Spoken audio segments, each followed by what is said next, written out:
Not far now before you're back across the stormy sea. Red Wine, White Abbey, and New Foremarket form a gate with three ports splitting the South Seas from the narrow Central Strait. You're heading northward and westward still to the port city of Newtown. The freedlands just barely bristle at traders of illicit goods, unlike the Astron Empire's tough-on-crime crackdowns or Westmarch's Puritan bent.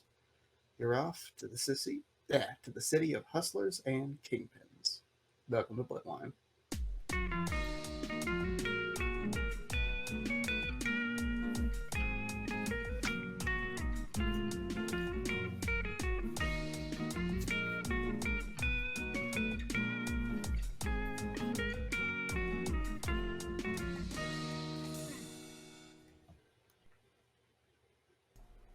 Hello. Oh, Here we are. Again in Here we are. Here Margaritaville. again. In Margaritaville. And it's not even 5 p.m. Well, going down You're the right, only it's- road we've it's- ever known. it's the Past. latter half of 7. It is indeed the latter half of 7. Just as expected. Just as Just under the expected. wire, you know. Yeah, you give a bit of like an overlap time so that you can pace things out. Go, okay, maybe we have a bit of room. And today was a late day. Yeah. It's the later half of 7 it is. Welcome. Mhm. When last we met, you guys had a bunch of breadsticks, a pasta sandwich, and you were heading back to your ship after unloading most of your mail at Red Wine Keep. Is there anything else I'm forgetting? There's a bunch of those orange people that showed up. That Mm-hmm. Yeah, a bunch of Cheetos people. Cheeto who people. could have seen that coming? You know. It's Yeah, the people that we were warned about in Soth showed up in Red Wine. What? Whoa. Yeah, but they don't like Crazy. us. They threw a brick at us. It was very ineffective, and now Otto has orders to kill them. Otto does have orders to kill, and Not right Prob- away, just eventually. yeah, it's Kill on condition. what you gonna what? What can you do? There was a whole bit. There was a whole exchange. Yeah. So you guys are here in the city. Do you remember when you came into town? Was it midday, late at night? Good question.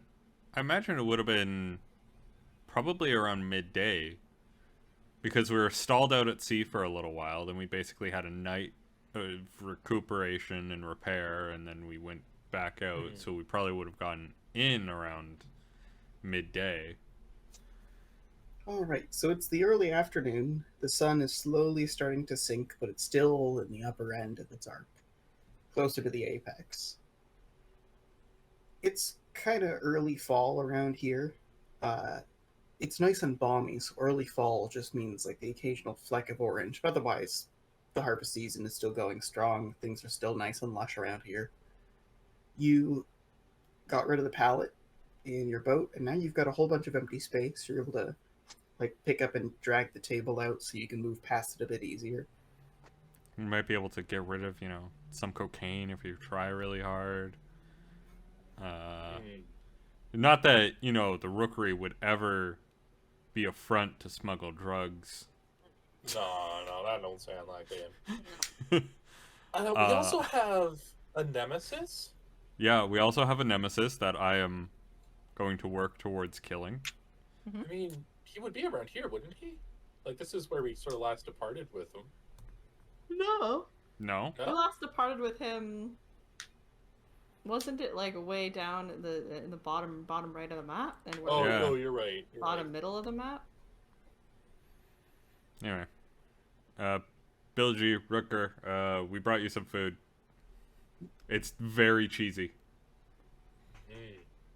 Yeah, sure is. They're both loafing around below deck, so they don't have to shapeshift and stay in disguise here. They shrug and start to chow down on it. It's mostly carbs and cheese, which is not a tragedy. I have nothing against carbs and cheese. That sounds fantastic. Yes, it does. I just had carbs and cheese IRL, so Carbs and cheese. Fantastic combination. good It's a stuff. good way to live. So, are you guys sticking in town at all, or are you unmooring and starting to sail off? I think we're heading out, right? Yeah, that sounds about right to me. Yeah. Cool. Let's head out then. You unmoor yourself and start to drift for a moment. As you make your way out, you get your sails in order and start to catch the wind and follow the traffic along the port. Once you get to the end, where normally you would turn around and do a second pass, from here you're able to kind of drift off out to sea. It's still nice and clear out. There's the occasional cloud in the sky, but the kind of number and density of clouds in the sky where you would still call it a clear day. Where are we going? I believe we're heading towards Newtown. Newtown Especially seeing sounds as right. the title of this episode is Newtown State of Mind. But no, Yeah. that is where we had to go for our next drop off. Well, it never hurts to say the thing. Yeah.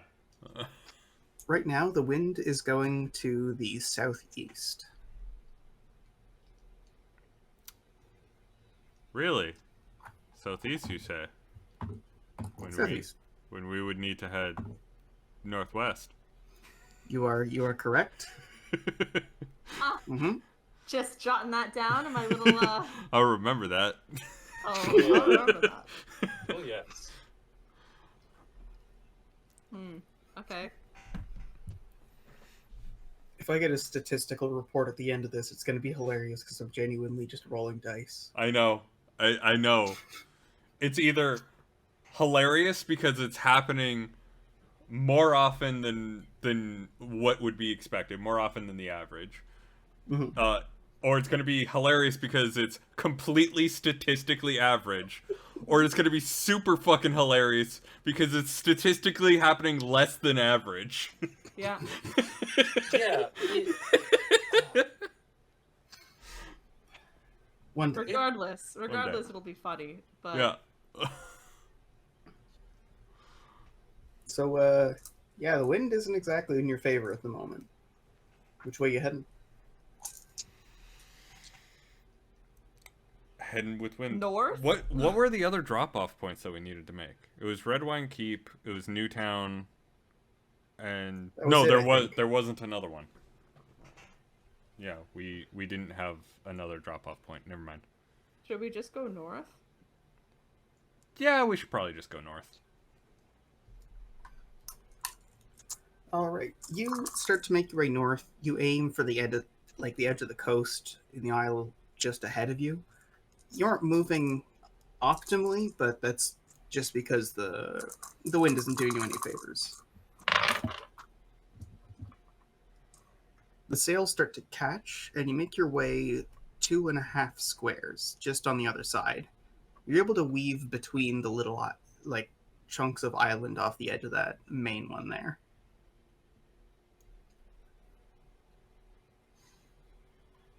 All right. You're aware that White Abbey is a little bit further to the north of you. Then the main lane kind of juts out, and you're going to have to head eastward. As the late afternoon starts to come around, what's everybody up to before I roll the dice? Paranoia about people, so I'm checking the wards. Always, eternally checking the wards. Ship stuff. It is doubly frustrating when it comes to the wards because the whole elaborate curse had nothing to do with scrying, so they technically stayed there. Yeah. But now I There's want to protect against, can I protect against both scries and curses? Or is it does it get split 50-50? It just has to be something that's easily phraseable. Like, you could just say it like a catchphrase.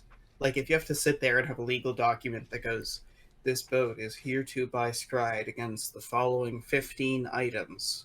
1, malicious intent. 2, thievery. That's not going to count. But if you can be like, I hereby ward this ship against malevolent magic, then that counts. Yeah. I protect this ship from enemy eyes and daggers.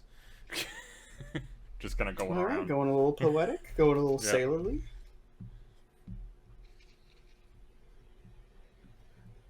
Ship stuff. Ship stuff. What are you doing on the ship? Probably doing like sales and things. Checking Alright, on does our it- cocaine occasionally. Yeah. Just checking, just looking. So Testing either it. side, Yeah. each point where like a rope anchors, it's on the edge of your ship just before the what's the word I'm looking for? The cover that you had installed on the edge of it. Mhm. There's a looping point which is for the rope to thread through, and then a separate anchor point. So you go in there, you undo this knot, and then you slowly allow slack onto the other side. You untie it on the other end, you allow some more slack, and then you tighten in. Anchor on the other side. You move ahead to the front sail to do a bit of the same as the wind starts to shift. Sun. As promised, I'm going to be making Crowquill a little spork holder, a spork slinger. It's a salad forks holder. Thank you very much. It's very important. Yeah, and like, would you want it to be able to fire this thing, or you want strictly something to hold it? Strictly something to hold it. Okay. Because it's like, I can literally summon it to my hand instantaneously. Like, it doesn't Yeah. even need to be easily openable. Actually, I would prefer if it's not easily openable. I just want to Okay. make sure that it's also not easily jostled or anything like that. You know, you got to keep it safe, got to keep it comfortable. I am going to make, like, I'm a gunsmith. I'm not really a leather worker, so what you're going to wind up is, like, imagine the break action of a shotgun. Like, that sort of latch mechanism. That's fine, because I have a feeling Crowquill will hate it, but she doesn't need to open it all the time. Exactly. So it's like you could open it fairly quickly, but no, this thing is not getting jostled. This is not light. This is like, yeah, you could drop this thing off the Empire State Building, it would not go off. Solid block of steel. Alright, want to give me a roll for that? I would love to. I also don't know how much this would cost. Yeah, we'll figure it out. Okay, because I have 3 rolls worth of materials left, basically, after building that gun. I will pay for more materials when we get to a new port. So, you can tell I'm out of sorts because I haven't gotten my glorious dice all out. Okay, 31. 31. The first thing you do is you set up like a strap. You put straps on all kinds of weapons. You just add little mounting points. So you measure that out, you cut it, you make the little ends, you thread them in, you have it ready. The second step of what you're doing, you're almost making like a... You tell me, this is like a steel tube, right? Is it just like almost like a map case? Like you put this in and it goes tunk, tunk, and then you close it? Or does it have like a padding? Or It like is- a flatness? I'm thinking of this as like a, you know, like reloading a shotgun. That's what you do to this thing. You know, it has almost like a little handle that you hold it by, and a big like ka-chung, and it swivels down, and you put the fork in there, and click, and then you could almost have a holster for your holster that you then put it on your belt. like you build this entire elaborate contraption to contain the fork, and then you just make like an incredibly simple holster to hold it. Exactly. Like this is a little portable safe that you carry around on your hip. Like, Crowquill's Sun not does- against it. Crowquill Sun is does not not- against it. Sun does not trust magic. He doesn't like magic. He wants to contain it as safely as possible. So you make just a little metal tube, and you need to spend a little bit more time fastening it, but it should be good before too long. Yeah. Through the late afternoon, the wind starts to shift northwest. I'm going to ignore that. I'm not going to jot that down. Oh, whoops! I don't have a pen on me. Ah, Yeah. darn. Which way you going? Northwest. Alright, you adjust your sails to catch the wind as much as possible, just going for raw speed across the waves. Occasionally you have to make some slight adjustments so it isn't too choppy.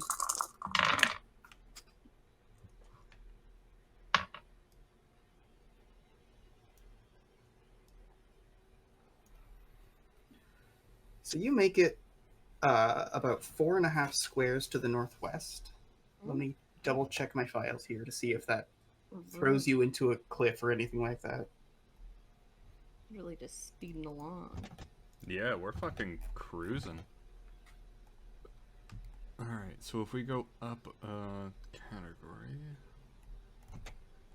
that would be E7. You're able to go clear through the diagonal. There's no obstructions in your way. You see an island off to the distance, but you just kind of clip past it. I'll be back in 2 seconds.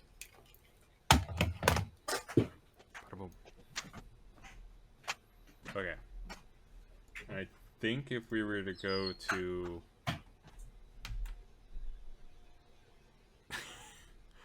D7, E7. I had to run it through my head, and then shame on me, I had to go A B C D just to make sure I wasn't getting it wrong. And then You gotta convert it in your head. so it's still not there, I believe. So we still have to go to like D6 or something like that. There it is. Hey. Nice. Okay, so yeah, we just have to get to D6, which isn't too bad. We're basically right there. We just have to go all the way across one more map. Perfect. Basically right there, actually. Yeah, We're almost on top of it. yeah. Like, Still a whole day's travel. yeah, if we look at where we are on the map, we're basically there. Yeah. We're basically there. It's, you know, there's Practically very already little. there. You know what? If this was golfing, I would say that's a gimme. Come on. Yeah, yeah.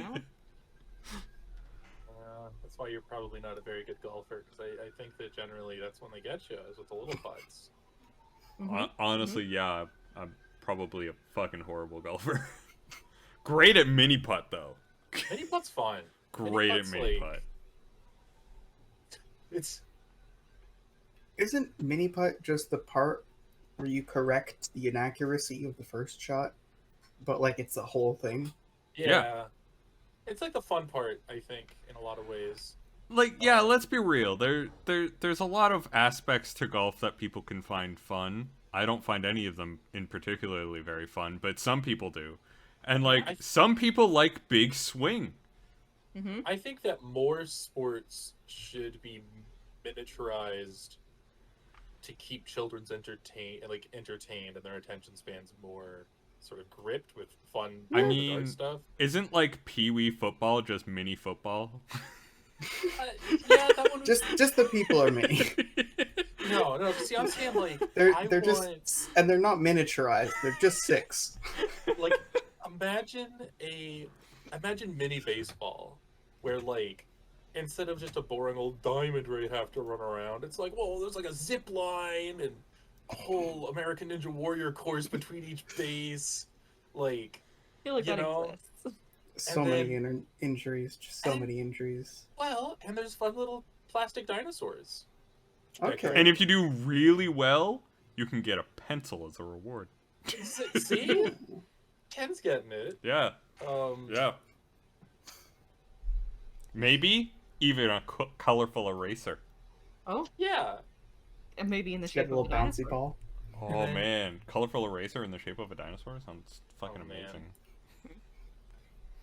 So it's getting close to dinner time as you guys are drifting along the water. Ever since you hit the area around Redwine and White Abbey and all them, the Hookway, which was the main shipping route with all the ships that you had followed, starts to kind of fan out and dissipate.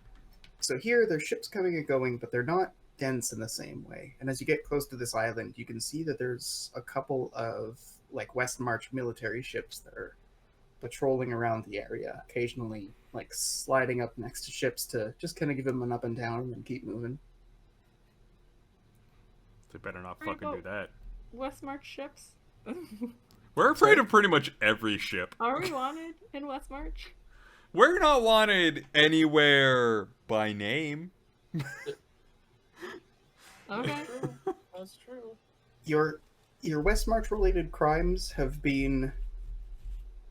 There's a kind of forgotten that's like clemency, like people will let you come back, and there's a kind of forgotten where it's like the piece of paper that said the description of the ship they were looking for has been pinned over by a couple of other pieces of paper, so you probably won't get caught. Of the exact same ship. They just keep getting reports of the same ship, and they're just like, God damn it. Yeah. God damn it. What's Damn the, it. Those guys, what are they up to? what's What are that? What's you the up type to? of attack where you just like spam a whole bunch of requests to one port? Yeah. A heart. Or DDoS, it's a yes. DDoS attack, yeah. It's the naval equivalent of that. Yeah. You just commit so many crimes they can't keep up. It's like That's the basically what we're doing. If It's you like commit the your zone. crimes faster than a 911 not operator, but like dispatch operator can relay them, then you can't get away with it. Because if someone's like, there's a 211 and a 316 and a 241, that's 3 crimes. But if you did 5 crimes, how are they going to tell anybody? Yeah. Mhm. You've overloaded them. I just start adding the codes together. So, it's like a 102 and a 103 become a 205. Yeah. Quick maths. Quick math. All right. So what's everybody up to as the dinner hour is kind of trudging on? You're still pretty close to this island, so there's some ships that might edge closer if you dally too long.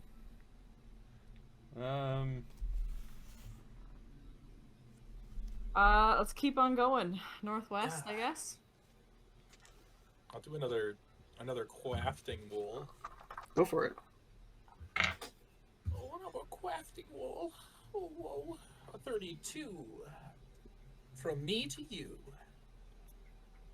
I don't know So- why, but I have my health at 18, and that's definitely not it. I'm gonna say I'm probably roughly around 65 based on all the recovery I did. That sounds about fair. Yeah. So with a 32, you have the steel piping. You make sure to measure it so it's the right diameters that the fork can fit in there. You put a little kind of wad of just kind of like folded over bits of leather that are glued flat like a disc, just so that if this thing drops in, it doesn't go whack against the bottom of this thing. Mm-hmm. Mm-hmm. From there, right at the end of like, you've measured it out so it's the end of the fork handle is where the break happens. Because this doesn't need to actually like withstand a firearm charge, it's not too hard to engineer, so you attach that on the latches so you could like throw this around your neck or over your shoulder or like take it off the strap and just stick it onto your belt. Whatever you need. Now, if you want this to be a masterwork, I will need 5 gold worth of material. And Crowquills just kind of looks at you and just kind of goes, okay. Takes out 5 gold and passes it to you. Well, next time we get in market, I'll get a nice fancy quick release lock. That way when you're sleeping, you can keep this thing at a lock and key, and when you're out and about, it doesn't necessarily need to be like totally locked up. But that's not something I can just make even with my whole workshop. Oh no. I'm down to 14 gold. The wind shifts northeasterly, back towards the mainland. You can see ahead of you that you're not far from the stormy sea. Here, fronts from a couple of different weather panels above, below, and from either mainland make it so that it's kind of a roiling churn of small storms and storm clouds that kind of run into each other and split apart.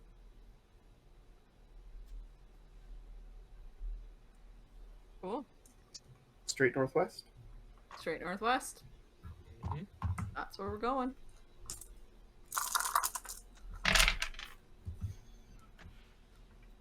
You set your sails, but have to retract them before too long.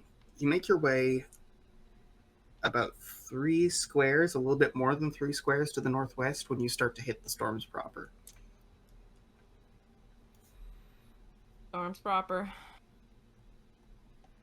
By now it's the evening. You can still see a little bit of glow in the sky, like a magenta where the sun's starting to set. You can see stars starting to peek out, little bits of moon.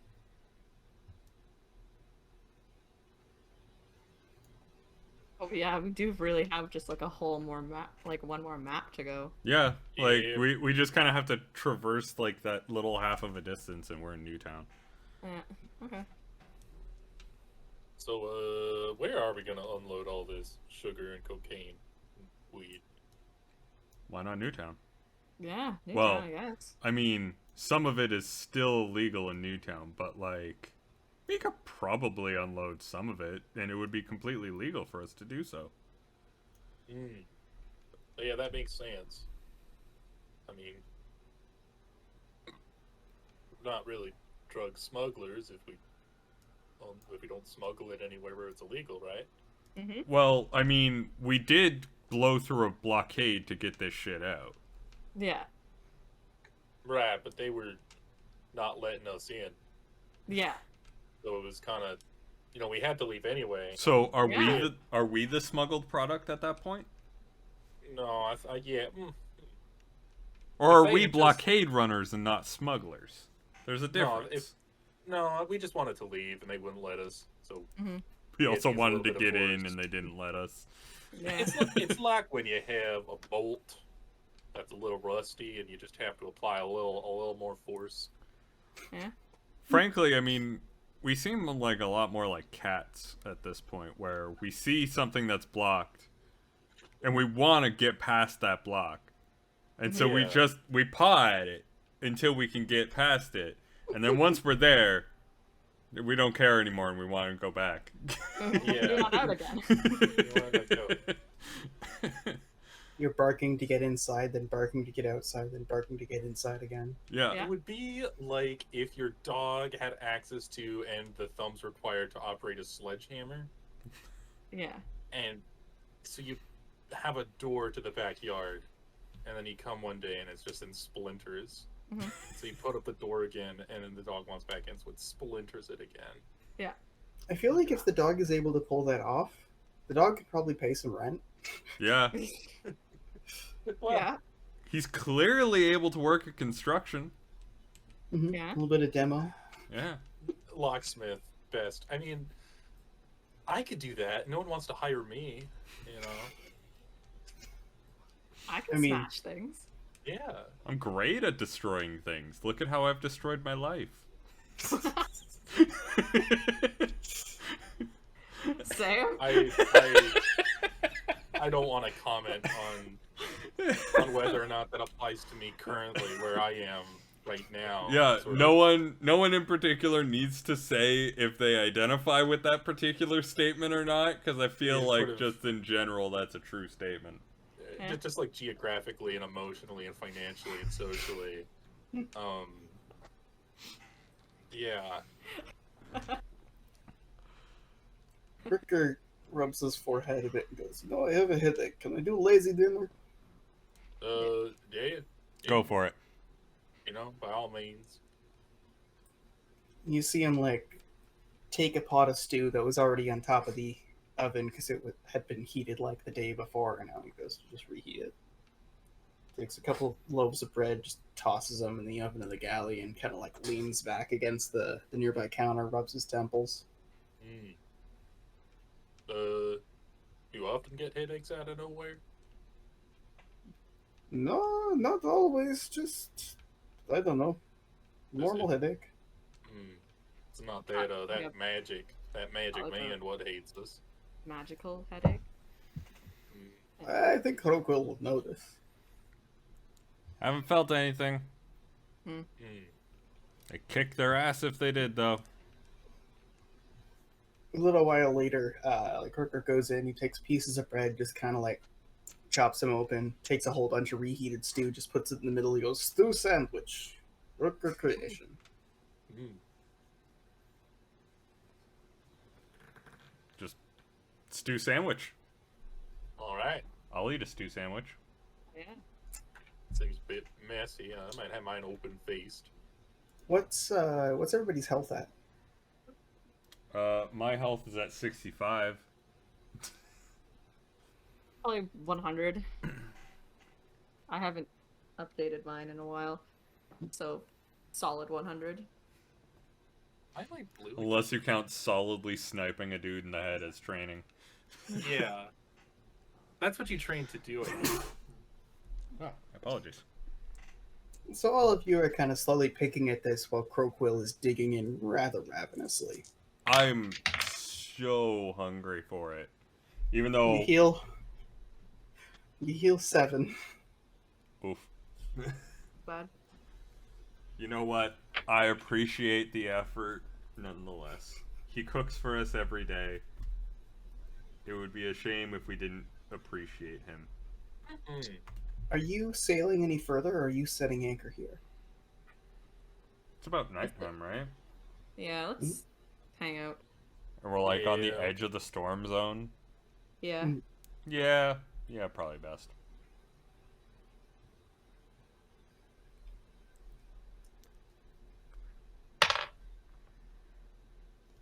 All right. It is like duskish. By now, the magenta's starting to fade. You no longer have seen the sun for like a good hour or two. The stars are peeking out quite dominantly. You start to see the arch in the areas that it isn't obfuscated by clouds to the north. You also kind of have like a bit of mistiness to the south. Far to the south, you have the crack, which generates a lot of the weather systems, and that kind of just makes a haze on the horizon. What's everybody up to? I'm gonna use the last little bit of supplies I have to do another roll in this holster.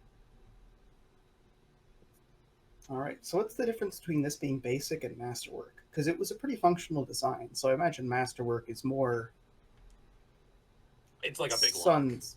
Okay. Like I'm when I get into port, I'm gonna spend 5 gold on a nice high quality precision lock.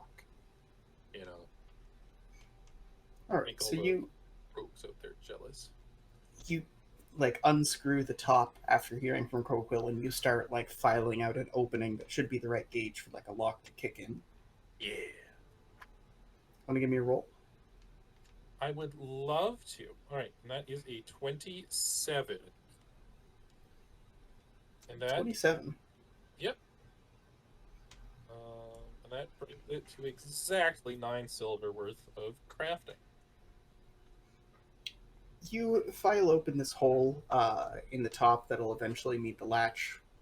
You make a couple of openings for what you presume will be like screw holes. You'll have to get the lock to fit, but that won't be too hard.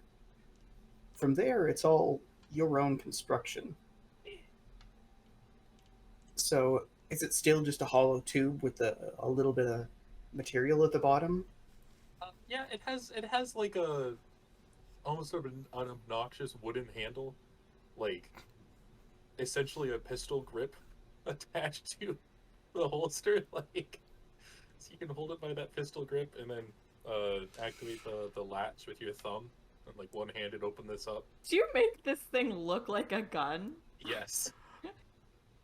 Like you made like a gun with like a handle and like Yeah. a barrel here. Yeah, and I Yeah. like You're I gonna could put, like like, a whip lock. this thing out and then just be like, "Wah!" Exactly. Like precisely. Is this gonna be like a linear thing that has a grip and then a little trigger, so you go click and then it pops open, then with your other hand you can pull it out? Yes.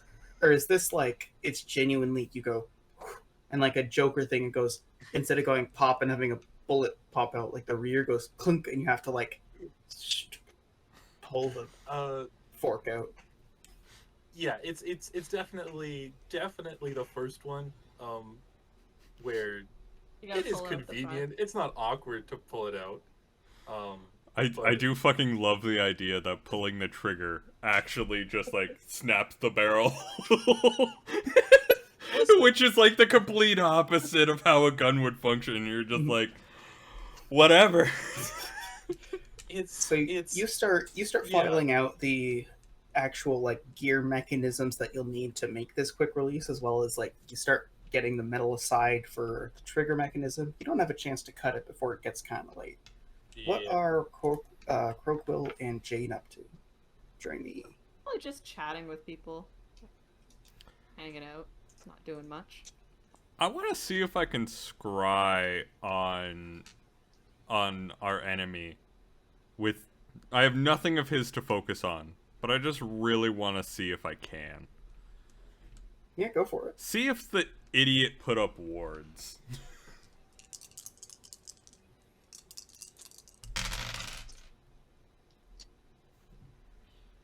Can't complain about that roll. That's a 23. 23. You reach out and your target is unguarded. Uh-oh. No words. Uh-oh, sisters. Is he actually an idiot? He watches like a couple whiskeys deep. This guy's at like a corner booth in a bar surrounded by other beast folk. There's a couple humans here and there. There's like a dust in the air. You can see a visible sloppiness to his demeanor as he's drunkenly jabbering to a couple of other people. This guy's a fucking idiot. Do I recognize the bar? Is it the Bent Anchor? No, this is in New Farm Market, maybe. You hear people like talking Gnar, but also a little bit of Westron. The occasional like accented Elvish. Okay. Alright. You sense a proximity where even though there's no clue that it would be that city, you see beast folk, you see like desert sand, and you can't feel this is as far as somewhere like Riverbend. Okay. There's Well- a chance this could be some random other port town, but statistically speaking, Farm Market's one of the bigger places. In that case, I'm gonna cancel the scry. Like, I just kind of like, I do the scry, and I'm just like, the fucker's unguarded. Hey, what's that? The dumbass didn't even put up wards. He thinks we're dead. He genuinely must think we're dead because he left so. himself completely open. Should So there's we? no- Should we let him think we're dead? I mean, we could, but then again, anything we do, if he hears word of the bilge water, he's gonna know we're alive. Now, he didn't... You're sure this isn't some sort of trap, right? Like, he's not hoping that you'll let your guard down and then he can reverse the scry or track us or... Well, I still have my wards up the entire time. Like, the word, this is stopping it. You know, I point to the entirety of the bilge water. And it's just like, if he tried to counter scry, he would have to first hit my wards. He would be able to follow the path. It would be easier for him, sure, but he would hit my wards. Right. Time starts to creep into the early night. Your sails are taken down, but there's just a light drizzle on the deck. Either way, he's not even as far as Riverbend. So this guy is just sloshed drunk at like 5 p.m. No, I it's- mean, It's like bedtime for you guys. It's like Okay. 10 p.m. I mean, that is basically our 5 p.m. Doesn't sound like this guy's much of a threat then, eh? Well, no. But there is the possibility that he gets more people. Because the reason why they have such an easy time of hitting us is, one, there's a lot of them, and two, he follows his anger, which is the only sort of anchor he has on us. So And you curse him back, like right now. that would be very complicated. We would need more people. I don't think I would be able to do that, right, Will? I don't think I would be able to curse him from a distance. It's one of those things where it's like, imagine it's like 10 p.m. and someone goes, "Do you think you could like write an app that?" Yeah.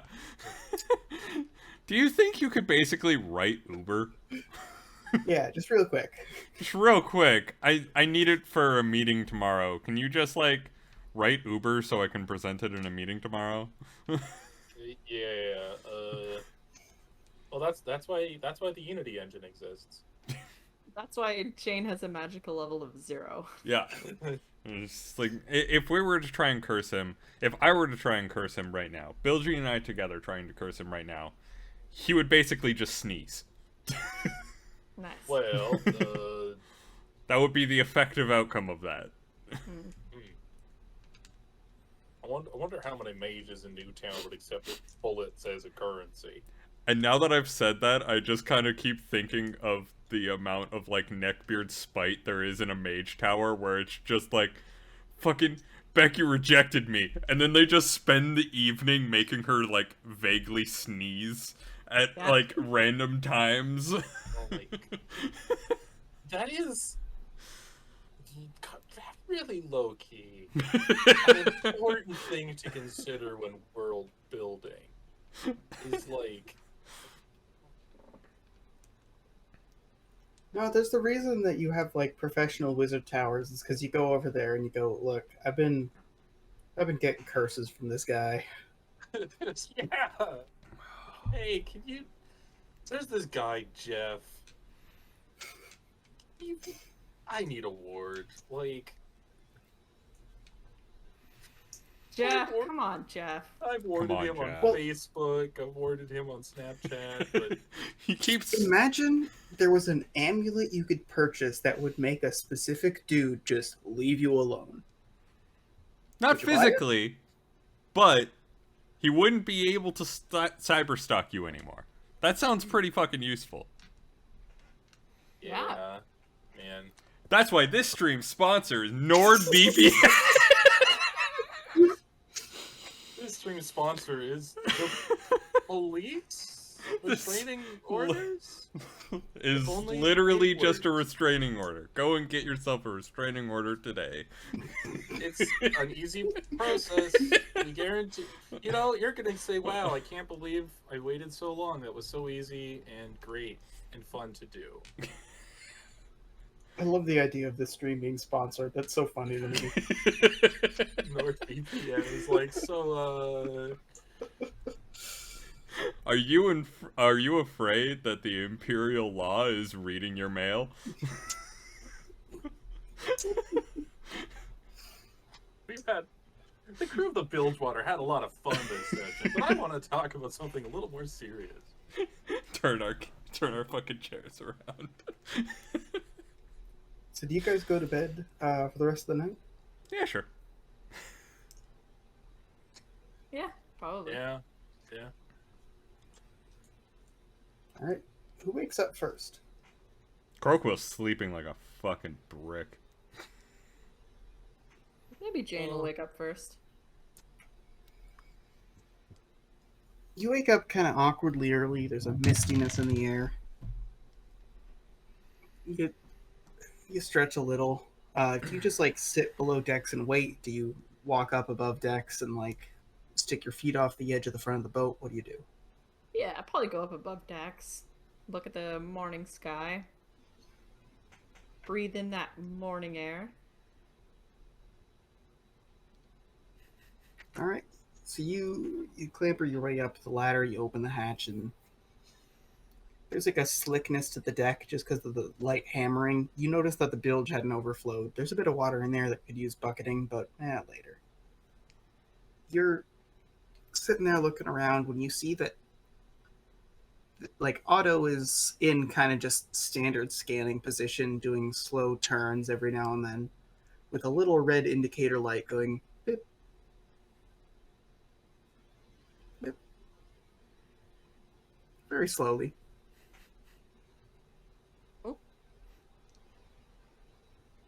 Still looking for those armband boys. He really wants some armband boys to show up.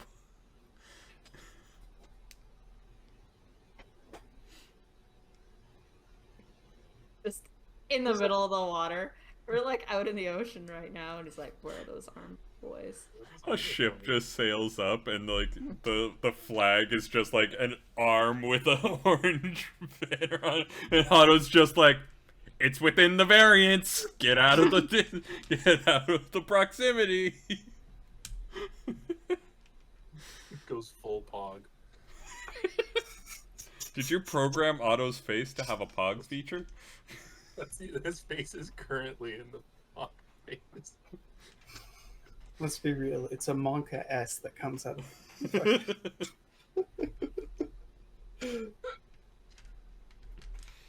Well, who's up next? I'm up next. So, son, you rouse yourself from your bunk.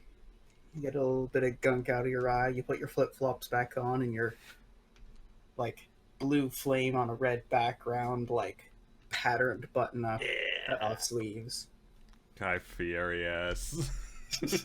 Yeah. Welcome to Bullet Town.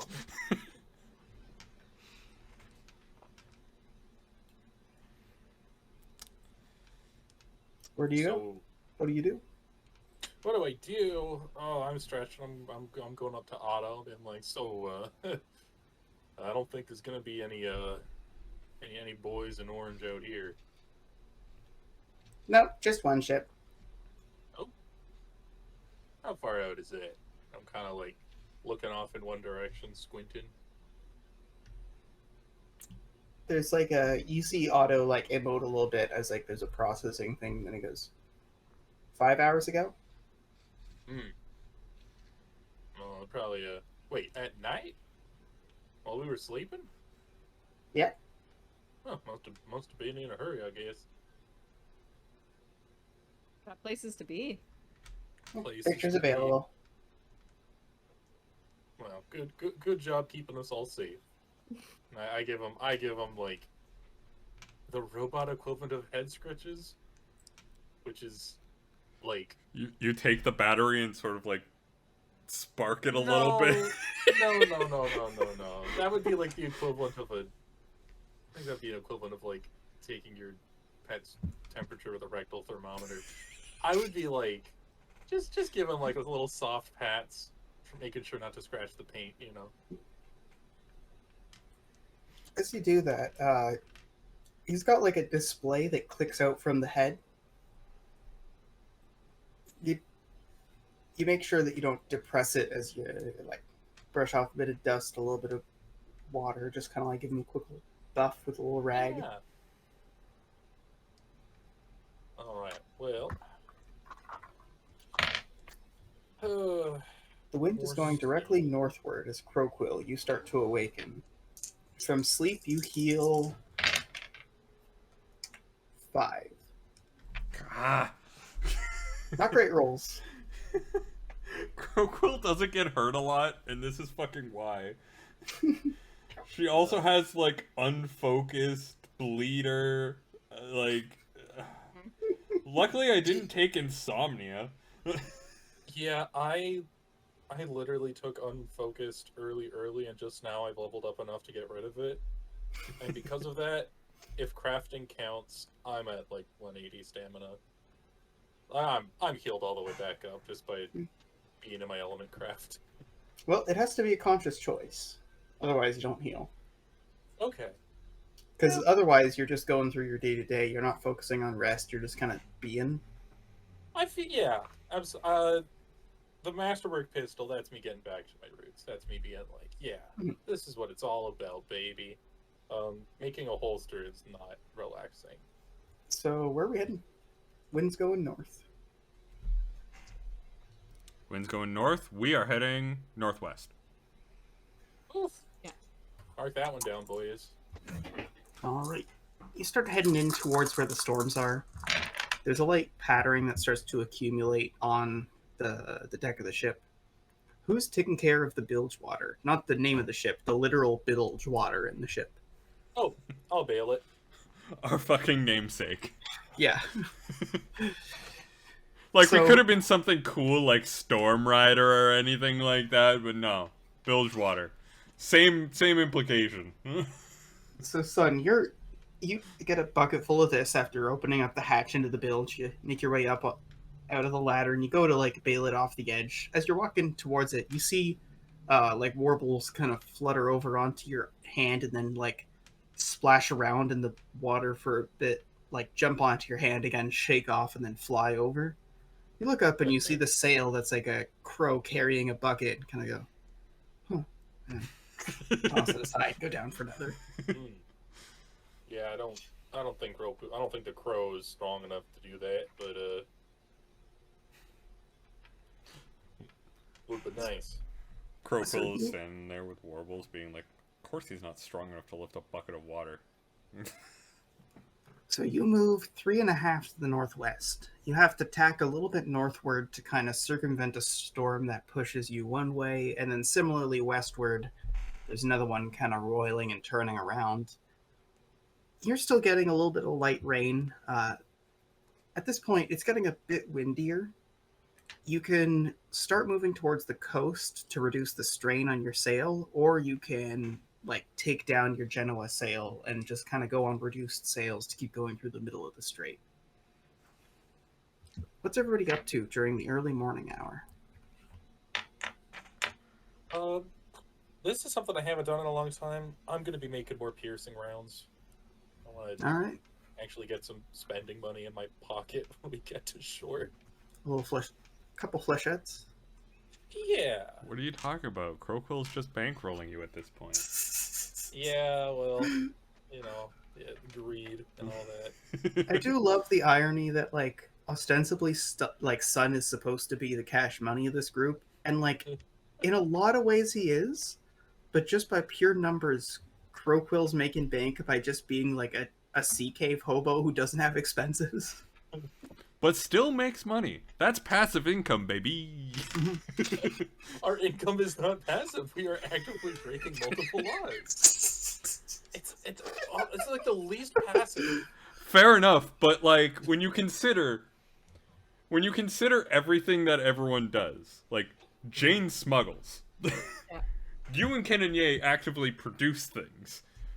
I go into town and rob people. Which I haven't done in a very long time. At this point, all I've done, my major source of income is Jane and Rutger being like, you know, we could buy drugs and sugar, and me being like, here's the money to buy drugs and sugar. Yeah, it's like at this point, I'm executive producer Jerry Bruckheimer. yes. I'm a merchant. I buy goods and Yes. I sell goods back to the people. Yes. You got So, yeah. Jane, it's your call. Do you retract the sail or start moving towards shore? Start moving towards shore. All right. You send the order in the back. You're kind of looking at the strain on the ropes and the amount that the ship's tipping. Bill G, who's on the wheel at the moment, gives you a nod. Tiana helps you adjust the sails because it's a little bit rickety. It's good to have extra hands when things get that tough. The wind starts to shift directly northward. As you're heading to the west right now, correct? Yes. You have the Genoa sail up. You've got a big old triangle of red in front of your ship, and you're catching a lot of wind as you start to circumvent these storms a little bit more.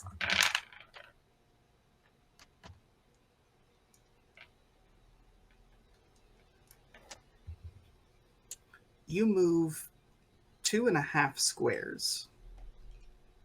At this point, you're no longer restricted by direction. You actually it would be in a straight line to the west. Yeah, Oh, we're going okay. west.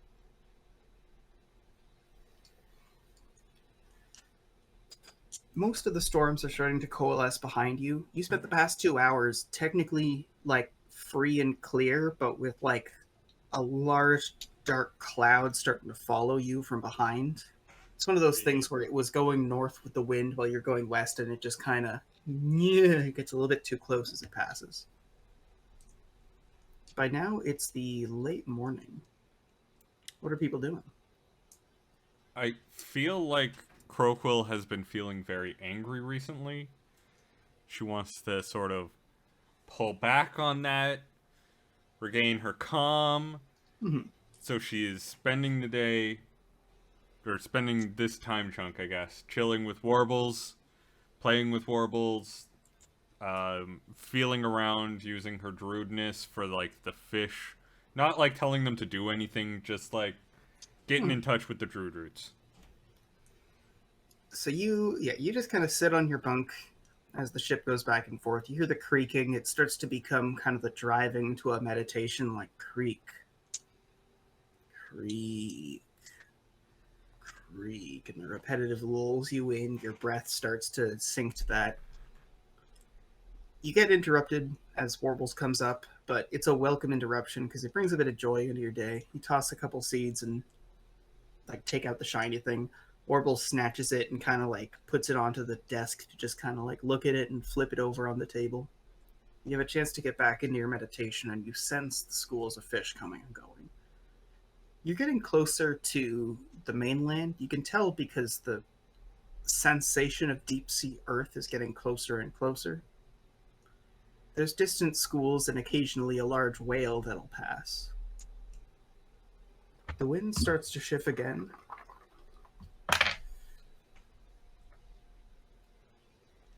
This time, shifting to the south. I knew you were gonna say so. Guess which Did you? direction we have to go. Well, we can still head northwest. Okay, are you guys heading northwest then? Yeah. Yeah. So you started heading directly west to try and avoid having to take down your sail. You caught a decent bit of wind, and now you're starting to pull a little bit northward. It's a long, slow curve as you try to circumvent another one of the storms. You kind of have to keep airing westward more than you'd like, and then directly more northward. Occasionally, you have to tack back out to the sea and then back into the coast to really manage to get a good gust to give you a bit more northward momentum. You end up moving just 1.5 squares to the northwest. You're kind of off the coast of a nearby, like, larger town. You can see some ships coming and going, docking along the edge. There's a lot of fishing trawlers with their nets kind of cast out behind them. It's noon. Lunchtime. Yep. Yeah. How you feeling today, Rooker? Better. I was able to get a bit of sleep. What do you want? Bread. Variations Yep. of bread would be good, yeah. That stew in the bread was pretty good. Stew and bread was pretty good, actually. It really Okay, started well. the stew sandwich. I have more stew, I have more bread, I'll do it again. Just kind of like sticks it on. You can see him like do a little bit of magic, kind of light up the coals a bit and light up the fire a little and go throw some bread in and goes, if you like the recipe, you like the recipe. Hey, nothing wrong with simple. You get a couple more stew sandwiches thrown your way. Croquill, you heal 13. So, when I looked at my drawbacks, and I'm gonna kick myself for saying this, I have the picky eater drawback, which I don't think allows me to heal from food. Either that or I only heal half. I'll pull up the rules and double check which one it is, because I feel like that makes a difference. It kind of does. And the reason I'm saying I'm not gonna retroactively like take away the healing because I don't remember what we got for healing last session, but like, yeah, the pain is real. So there's strict diet. No, strict diet means you eat more. Right, because there's hunger and strict diet are two different things. Mm-hmm. Did you say it was picky eater? It might be. I might have something else listed in the rulebook for its actual name. I wasn't able to find it. I might have said something different. Okay, strict diet is you need to eat 2 coppers of rations every 6 hours. Right. There's hunger, which is I think that's it. half rounding down from food, so you still heal. Yeah, I think that's it. Is there anything else? No, those are the only No, two that's I it. saw. Okay, so I heal 6. You're slowly just kind of chewing on this. Would you describe Croquill as a picky eater? Not particularly, no. Okay, so like if you had little bits of pepper in the stew, would you like take them and set them aside, or would you be like, whatever, just chew on them and bite through it? Bite through. Okay, so Solidly. you're slowly chewing this down, getting it in you. You find you're often like ravenously hungry, and like you need a lot of meat, but it doesn't really satisfy you. By now, it's through the later half of lunch. Did you guys like properly stop to have a time to chat, or are you keeping a bit of distance on the sea? Oh, we gotta keep moving, baby. I keep moving. No rest for the wicked. Here, I'll be right back. I'm just gotta move my water. The wind moves southeasterly. Okay. Well, good thing we have to move north. Just north. No west. You keep your sails drawn really tight to the boat. You're catching the edge of the wind and keeping a nice choppiness. Very much the way that you're approaching the waves and the wind is sputtering and aggressive, but it's consistent. You don't really need to adjust much.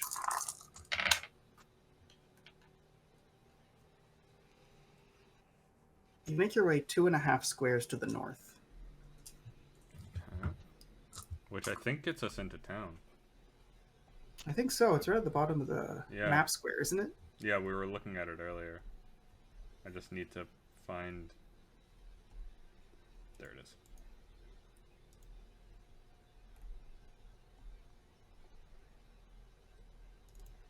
Boop. There it is, Newtown. Ba-ba-da-ba. Okay.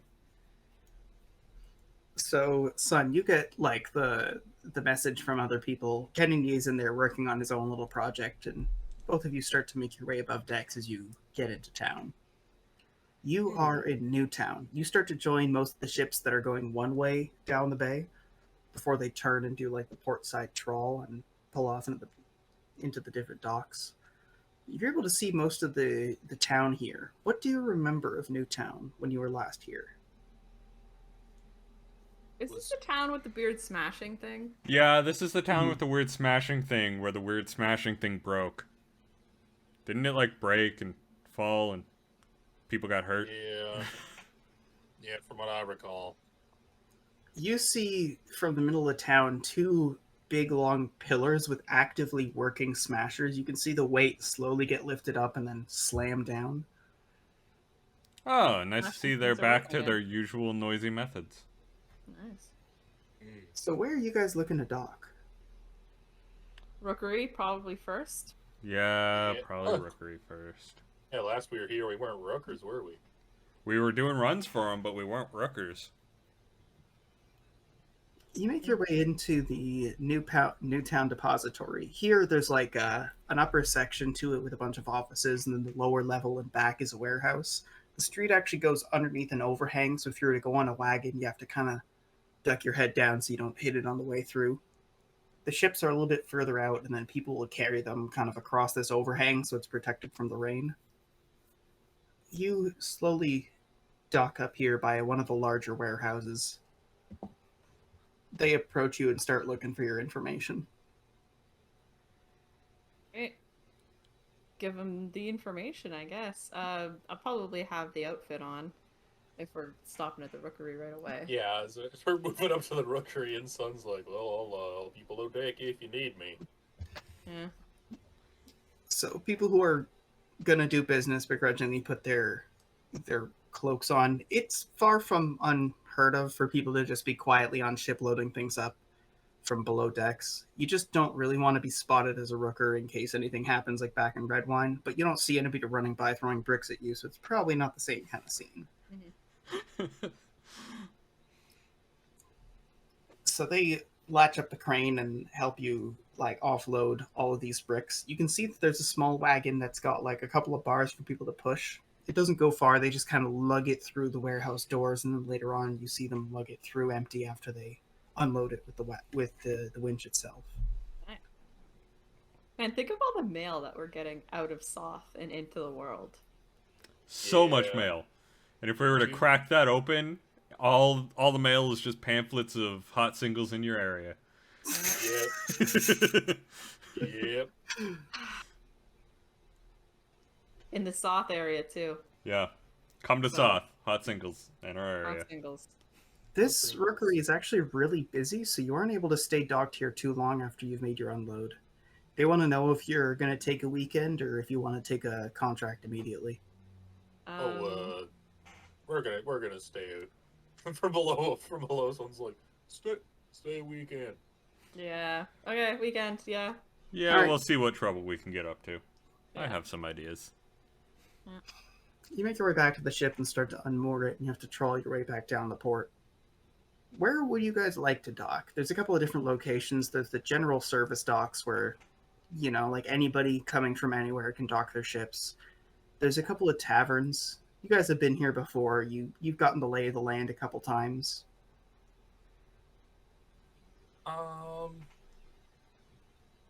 I'm going to... What time of day is it?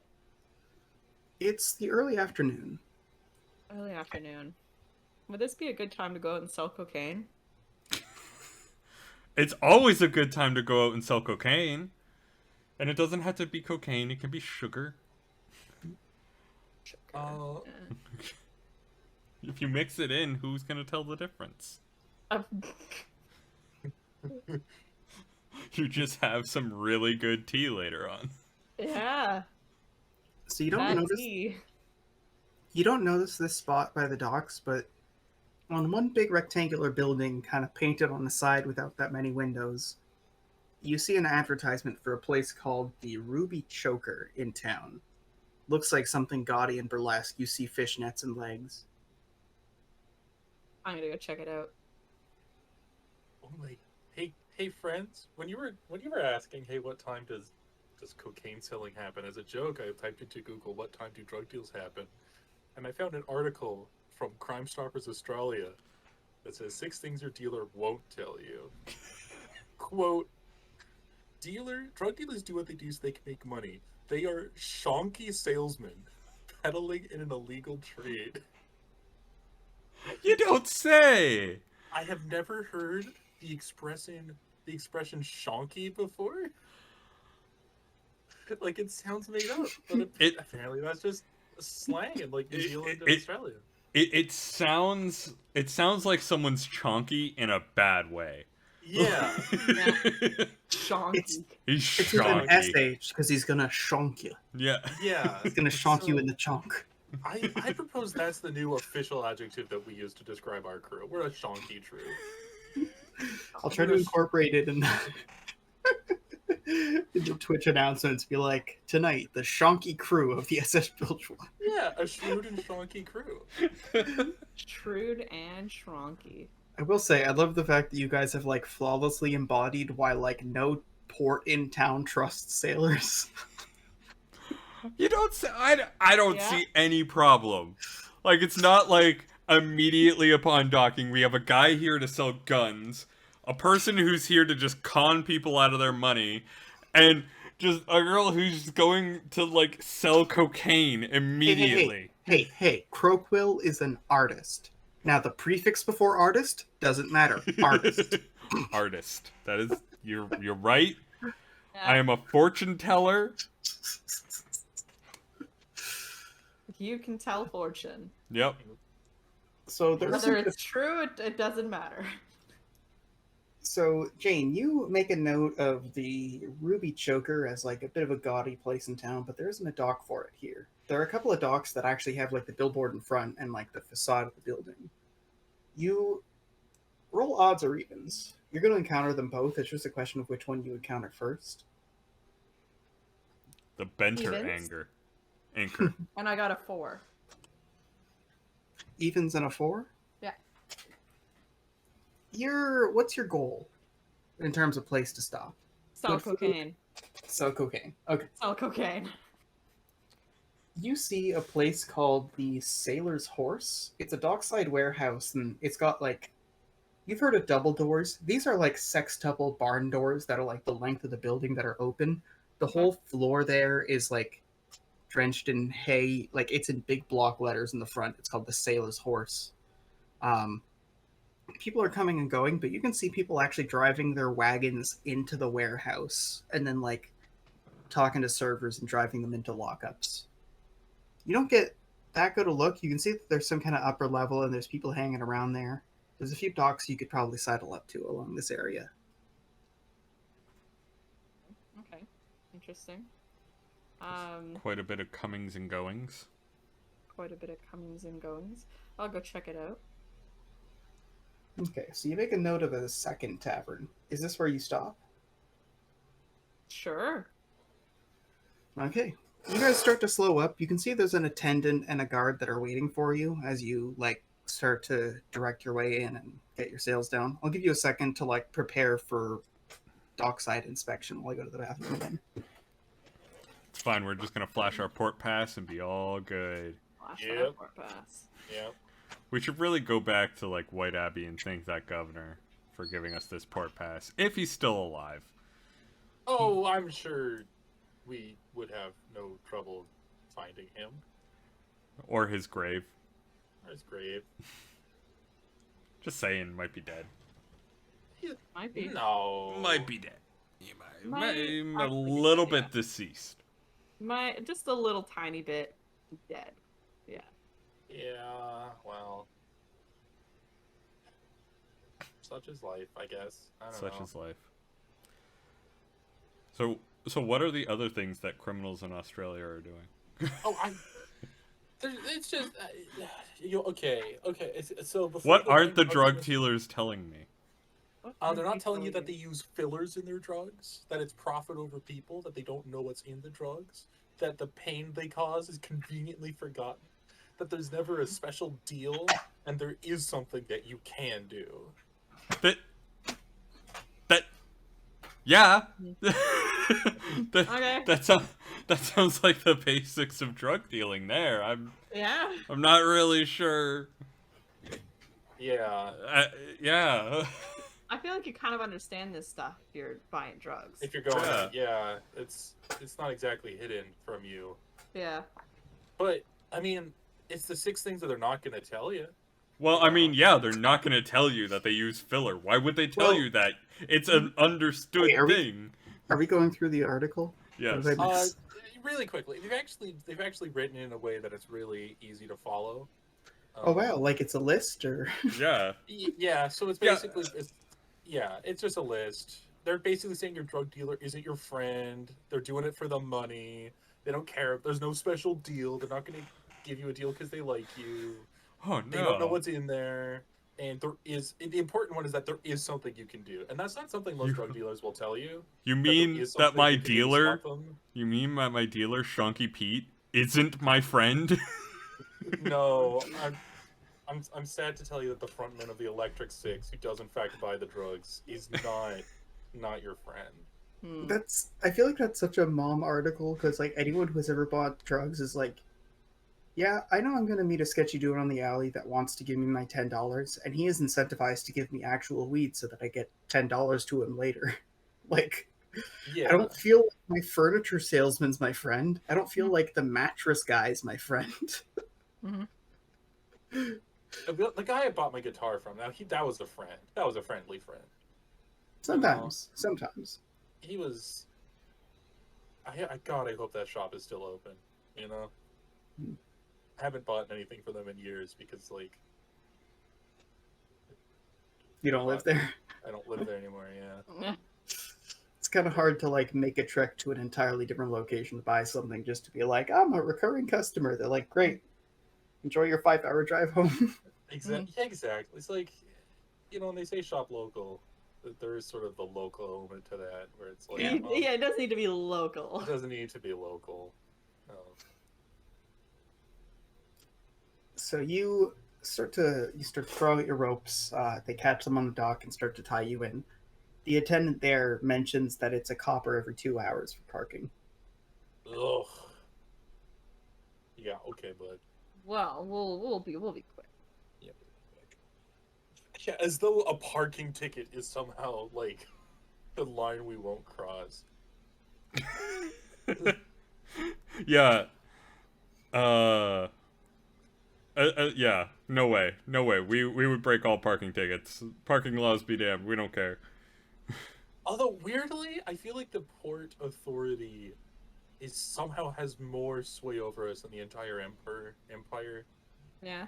Just because like we do need to use their we do need to talk to do our dark deeds. Like That's true. We do care a little bit more about the Port Authority because we don't want to have to get into issues with them, you know?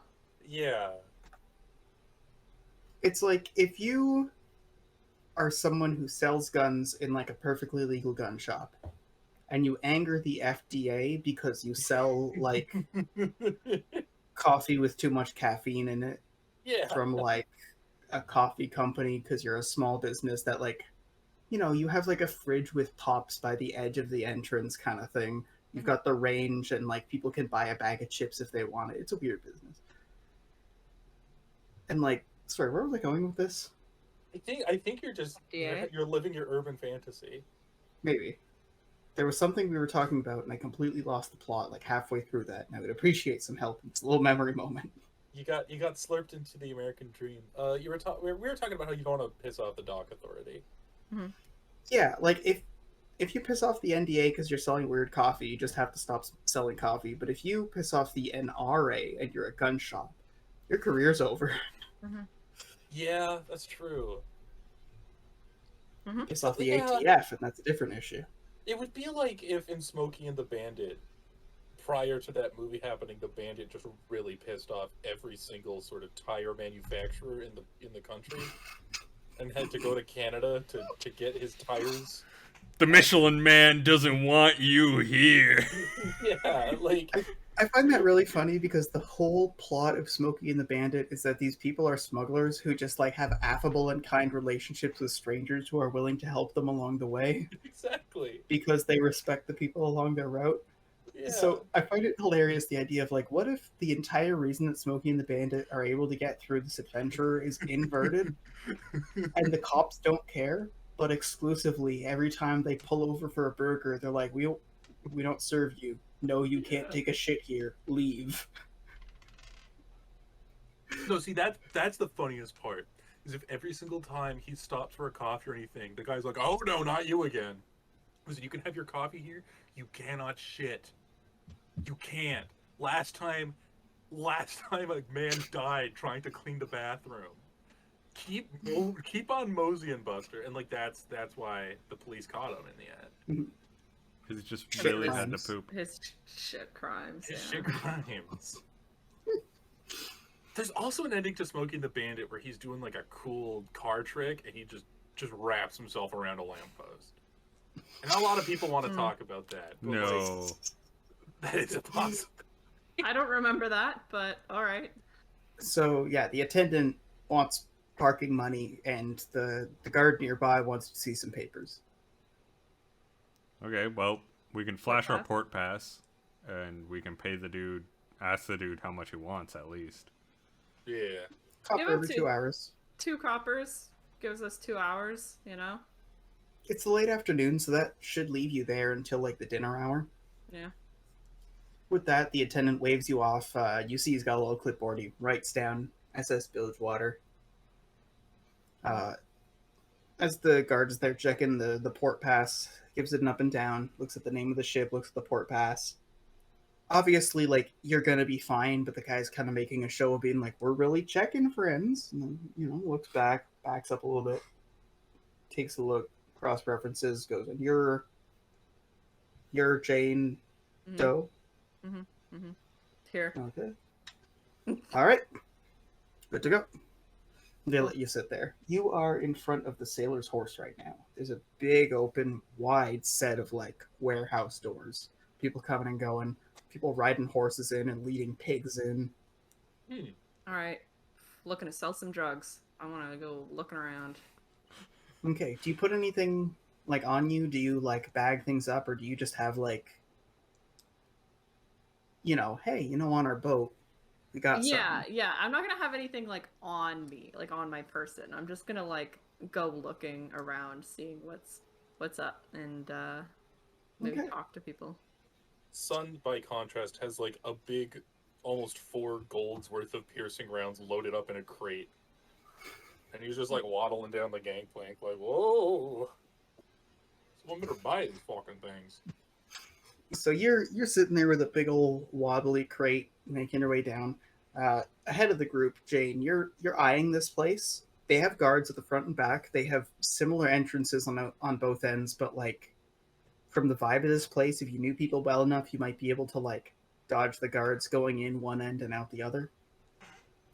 The way it is it's this long, deep, rectangular warehousing building. The central floor is covered in hay, and then there's like garage lockups the whole way down. Okay. Periodically, there's little stairs so you can get up, and then on the second floor, there's like banisters, there's a little mezzanine, and there's like people serving drinks and food. There's tavern rooms a little bit deeper in. It's a 2-story tavern, but the way that the roof is, it may as well be like 4 stories in the middle. It's very airy. Mm-hmm. Cool. That's kind of a cool building. Cool building idea. Mm-hmm. Someone should make that in Lego Minecraft. Yeah, Mhm. quick to the realm. Crowquill, what's your business? I contemplate conning people, and then I just kind of go, maybe I'll just go with Jane. It's one of those things where if you're conning people, you want to walk around the town hour to see what people are like and what their response is like. If anybody's Yeah, up to anything. I have a So feeling either that if way, I'm walking around with Jane, I can at least get an idea of what's going on with people and all that. so as you make your way in here, there's people talking. There's a couple of guards here and there, but they're not town guards. They're like tavern guards. They don't wear colors. They're all like cowboy looking dudes. Some of them are by the entrances on horseback, just like trotting back and forth, doing little walks to and fro. Cool. All right. Let's find somebody that'll buy some illicit drugs. I am explicitly looking for a group of adventurers sitting around relaxing after an adventure. And my plan is just to go up and pitch high quality piercing rounds to these fine friends. Roll long odds. Oh boy. I'm saying even. Roll 2d6, baby. Evens, and zins. 4 and a 1. Okay, so you make your way down towards a couple of adventurers. You clunk down this crate and go, hey, anybody looking to. You look your way around so you're not being too conspicuous, and people are doing this at multiple tables. This is like a trading kind of spot. People are counting out coins and like measuring out bits of poisons and giving each other potions, that kind of thing. Traders or the adventurers here at a random other tavern, they might be like, why are you at our table? Please leave. But here they're like giving you the up and down. As you're Yeah. starting to sell, there's someone from another table that goes, wait, are you Cannoneer and Sons? Oh, my reputation has preceded me at last. The very same. So you're 4 golds worth of shells. How is this? Is it like a big crate? Is it 4 little crates stacked on top of each other that are a gold each? What's it like? Yeah, this is so I technically have like 3 gold, 7 silver worth of these rounds, and this is like I'm selling them in bundles of 4. You know, this is like Okay. your emergency stash if you're like, I need to kill a big thing now. You know, so a crate full of these little bundles. The guy makes its way up and he buys. Let me give you a roll here.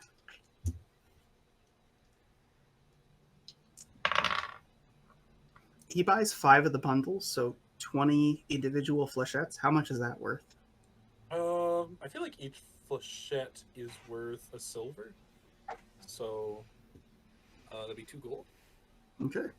He hands you over a gold and picks them up. That's enough that the adventurers seem kind of impressed and start buying in. A couple of people come from the other tables. Roll barter. Oh boy. I actually have. You dots in actually that. have dots in that. Wow. I do. I got a 7, the most likely outcome. Okay. And you said 3 gold, 7 silver of this? Yep, and 3 copper. So The good thing I have Crowquill with me. I have no social skills. I mean, I don't have So- any barters, so. I have atypical. Oh. I mean, it could So- work out. Yeah. As you're making these trades, you start to get mobbed lightly enough that like you're kind of making deals a bit faster than usual. And when people start to go in, they go, "Hey, I'll grab that for," and people start to just hand you coins. You make a little bit extra, like when someone's just trying to reach past someone, pass you like approximately enough for 2 of the bundles and then leave. By the time the dust is cleared and you're carrying an empty crate back, you have made 3 gold, 9 silver, 9 copper. oh boy. All right. So, like, if you were to find a penny on the ground, you would have hit 4 gold. Yeah. It's a good day for capitalism. So, as you're making these trades and getting comfortable, Jane and Crowquill are making their way in deeper.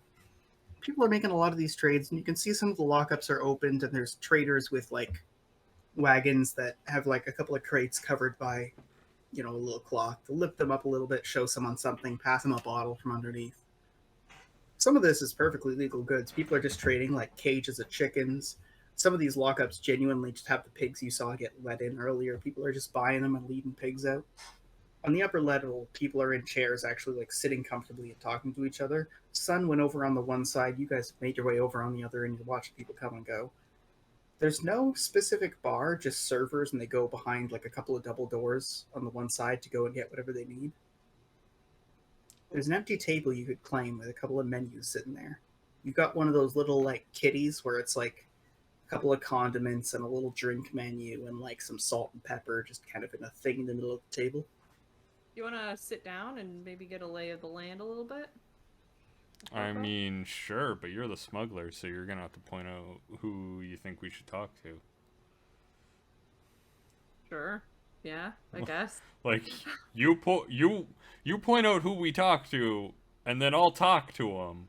Mm-hmm. That's gonna be how this works, because I could easily just walk up to like a random officer and start talking to them, saying, "Hey, want some sugar? You want some sugar?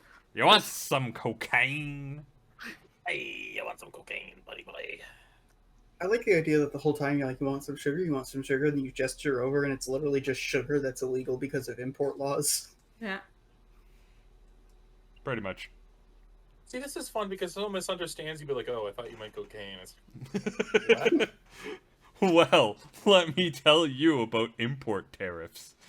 Let me tell you about import tariffs and also my tenuous connections to the Soth mob. Yeah. That's true. So are you guys still milling about, standing around? I think we'll probably sit at a table.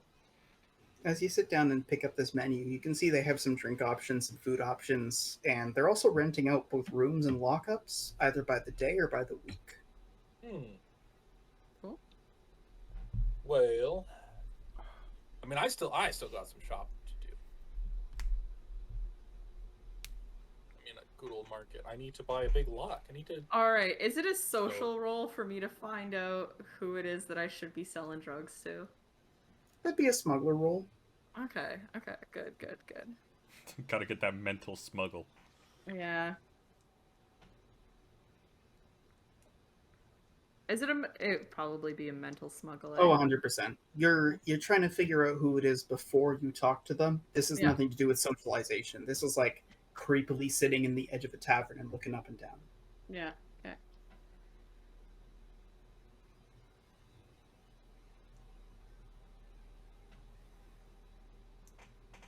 What you got?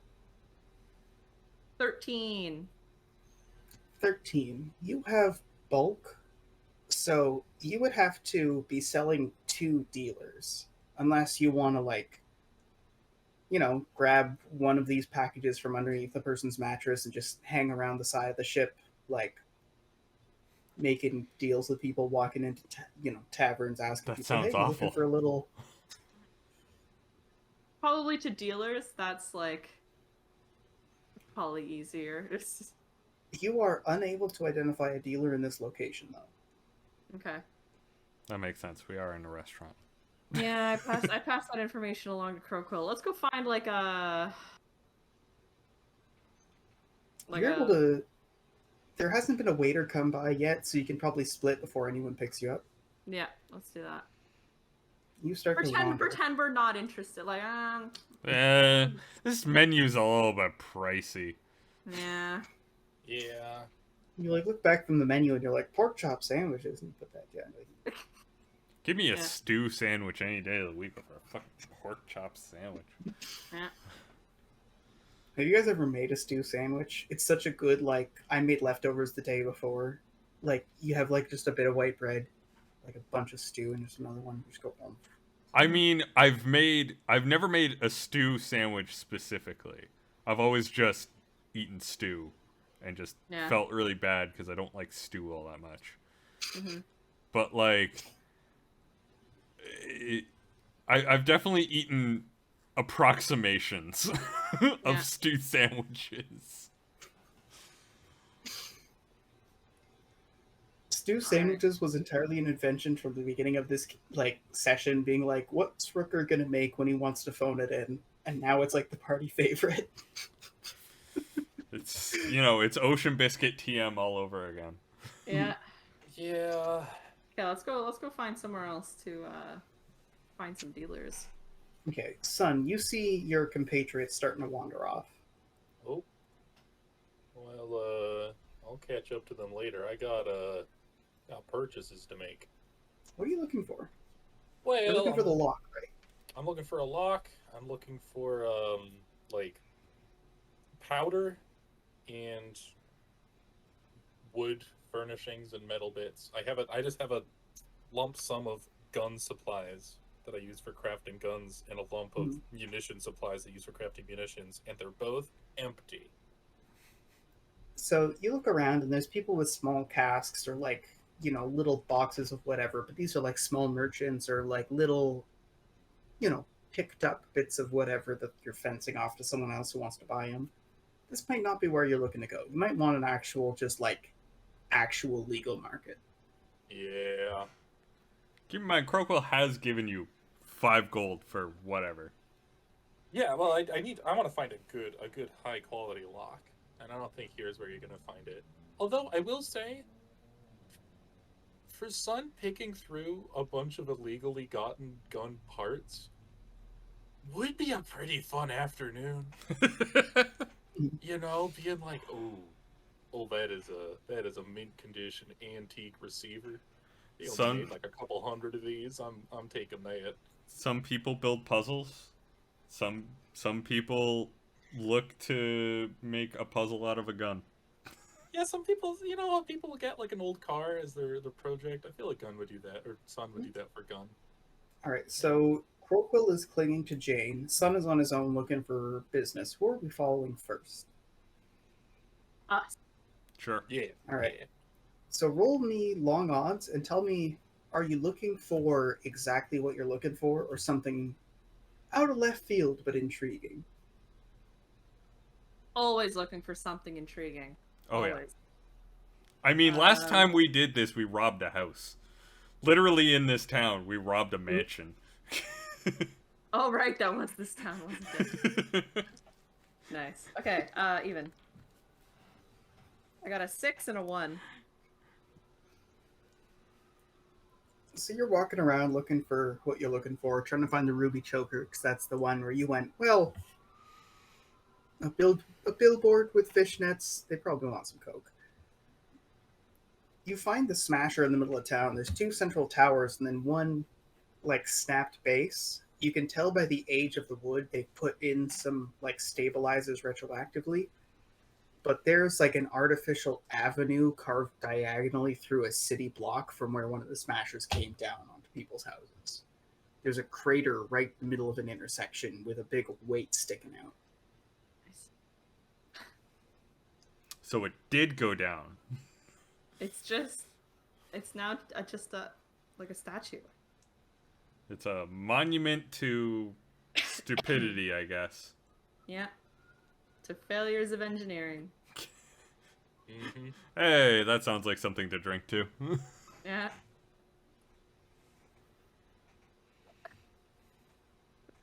A little bit further along, you see kind of like right along a street corner. Similarly, like there's a big billboard painted along the one side, and then a bunch of windows coming out the other one. You see the Ruby Choker. It's a really tall inn. When you get there, it encompasses the whole building. It's all just rooms up, like a couple mezzanines. It's like 4 stories high. Nice. Cool. We should go in there. Let's see what's going on in there. Fuck it, I'm down. You make Sell your some way in, drugs. and there is an aura to the place. You smell like the heady aroma of incense and perfume, people walking to and fro, people chuckling, openly smoking cigars, blunts and joints all over the place, people taking shots, people being given little trays with nothing on them except for a little, like, cardboard card. Interesting. I would like to do another smuggling roll to identify like a dealer or something. Go for it.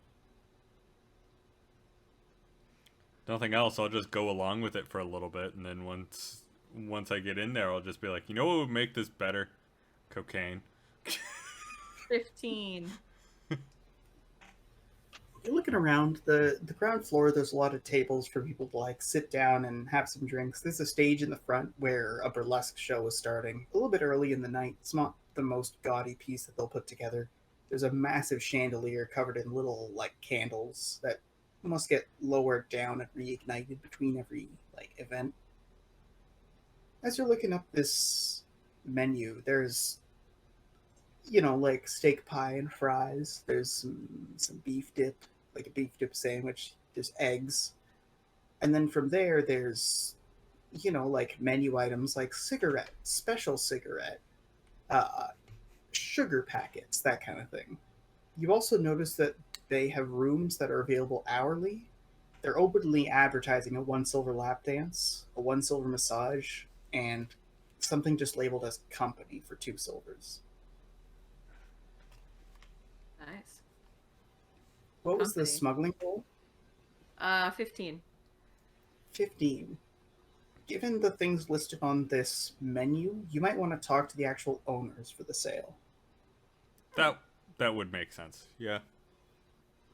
Okay, I'll try to identify who the owners are then. You see people moving back and forth, Channel. delivering menus, delivering food, coming to and from.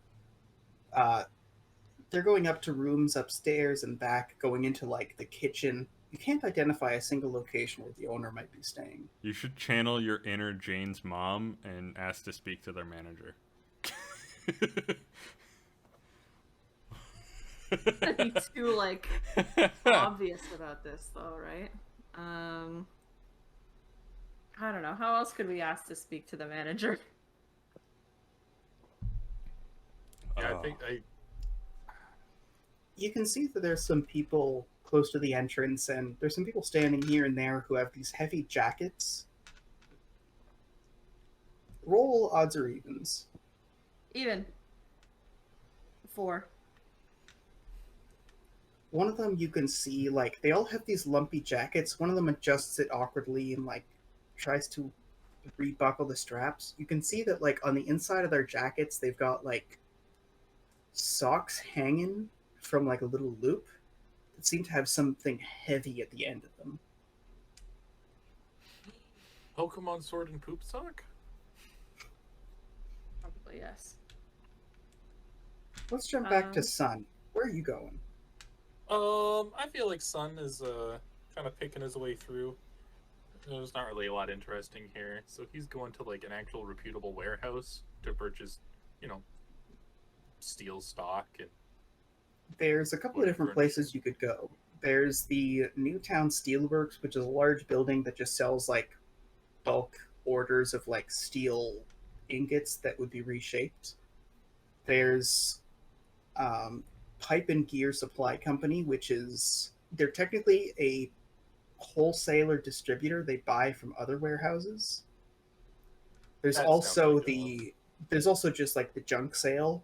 A lot of blacksmiths and crafters go to the junk sale. I'll check out the gears and the junk sailors. Um, Which one first? gears. I want to get some high quality, blacksmithing, steampunking gears. All right. So a lot like the tavern that your friends were at initially, and where you managed to sell off these shells, you make your way into a large, like warehousey building, a big long one. They have rows on rows of like labeled bins full of things. A couple of them are just like bulk overstock gears. Like you've actually sold these a couple of times before this adventure or during it, where it's like, you've got all these crafting materials, but you have way too many gears, so you just sell some back to the shop because you're not going to do anything with them. Yep. So you see a couple of those. You see like there's some higher priced ones that are actually like sorted and fresh made, fresh pressed gears in a couple of different sizes. You get to the tubing and piping section, you can see that they're simultaneously sorted by like diameter and length. So you go one diameter as they get longer, then the next diameter and they get longer. On the other side, you can see that there's plating. There's especially because a lot of people make firearms. There's a number of differently shaped like wood grips to fit the same size of piping. Yeah.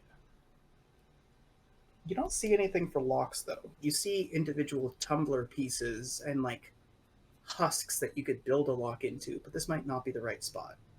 Well, I'm gonna pick up, start refilling my gun supplies with, various little bits of hardware and whatnot. And then I'm gonna go check out the junk boys. All right. So how much do you buy while you're here? 1 gold. With Okay, so assorted gears and latches. you get a couple of little tiny like brown bags. You label them like you're supposed to. You get the little bit of charcoal and you write on the bag when you take it off the side. You fill it up, fill the next one, the next one.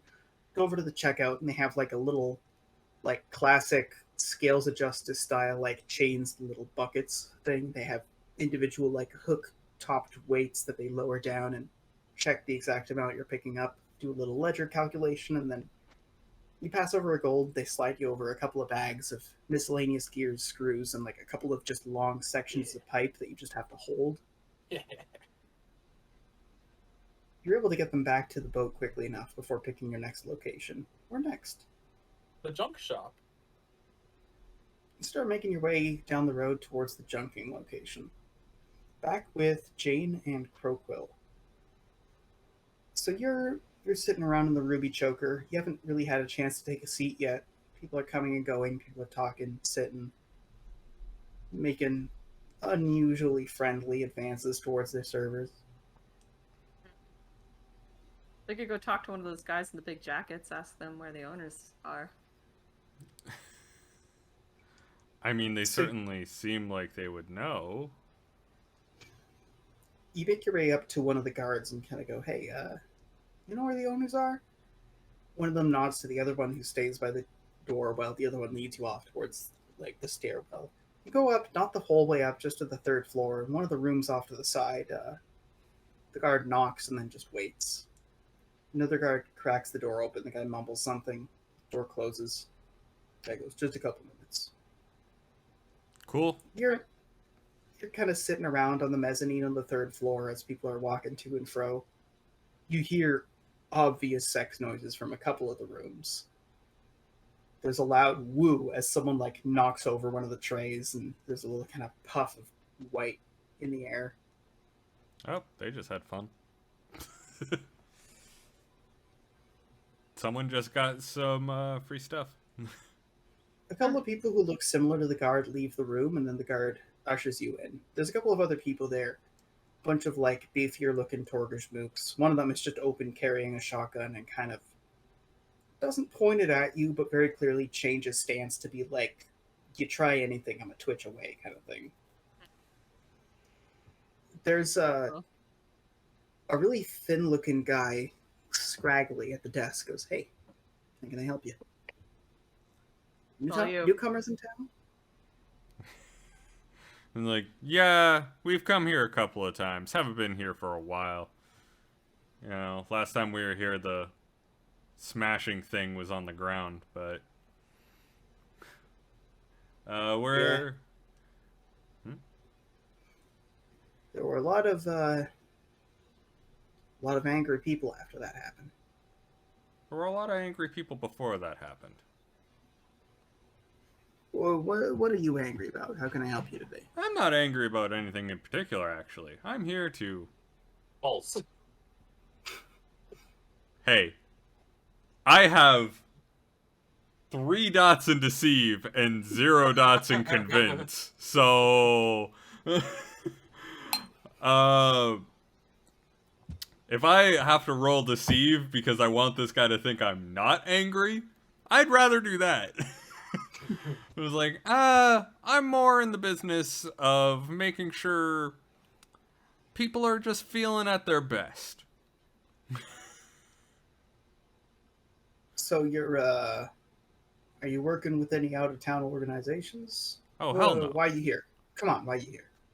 Well, we made some purchases in another town, got it out of the town, got it into this town. We want to offload. Okay, so is this a barter? It's a barter. I don't have any barter skill, but we'll see how it goes. Okay. Do you want to do barter or perform? Oh, I would much rather do perform.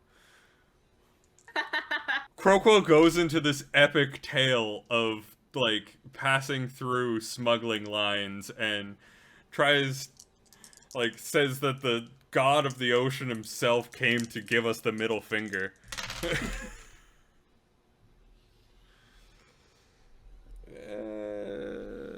17. All right. Not bad. Now, the truth of the matter is that you were given this as collateral because they couldn't give you coin, right? Yeah. So you don't need to tell them a falsehood. You just need to dress up the truth. So you start telling them like how you had gone through the blockade a bunch of times. They couldn't find anyone else.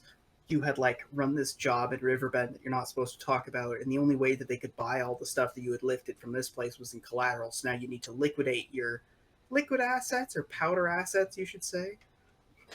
The guy chuckles and goes, all right, you're out of towners. You did a gig, you got some collateral. How much you holding? What are you holding? Jane? Gabe, I guess? 11.2 gold of coke, 11.4 gold of weed. I relay those numbers, and then I say, and some sugar. If you're interested. Well, the sugar itself we don't need, but Had to try. just what I recommend for the sugar is just go to the marketplace, keep an eye open, and if the guards show up, just walk away. People will buy. You don't need to be a place like this. But you're saying you got a little bit north of 10 on both of those? So Yep. you got a couple bricks and you got a couple big bags? Oh, yeah. And you're sailors. Yeah. Where you parked?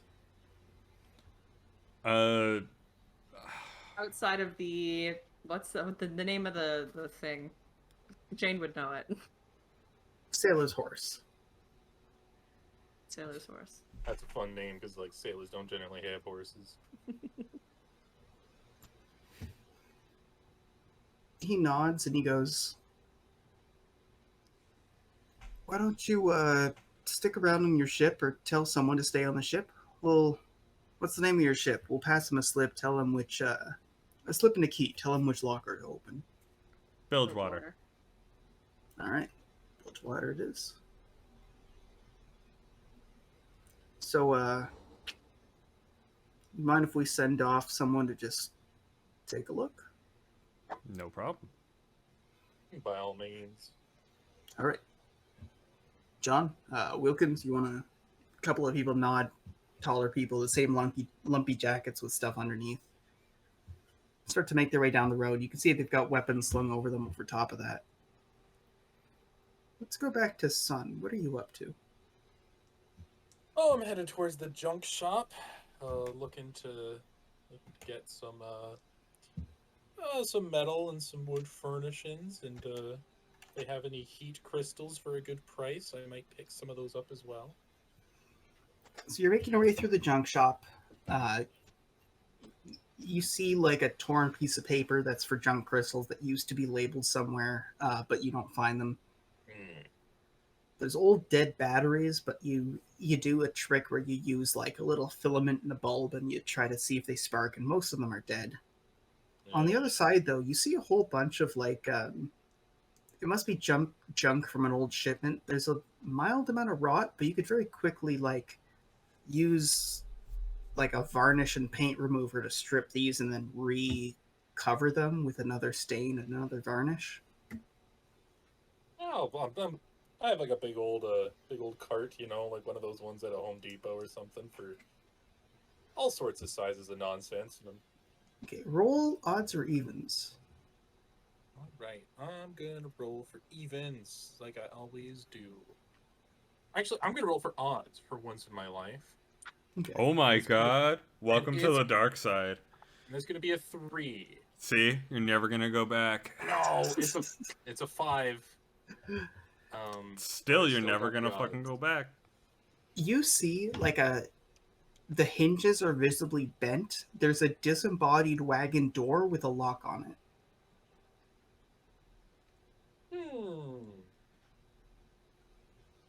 I'm investigating that lock. What kind of poking it, you know? It's what you're looking for. You just have to like take it back to the ship and take like a buzzsaw and like saw the rest of the door off of this thing.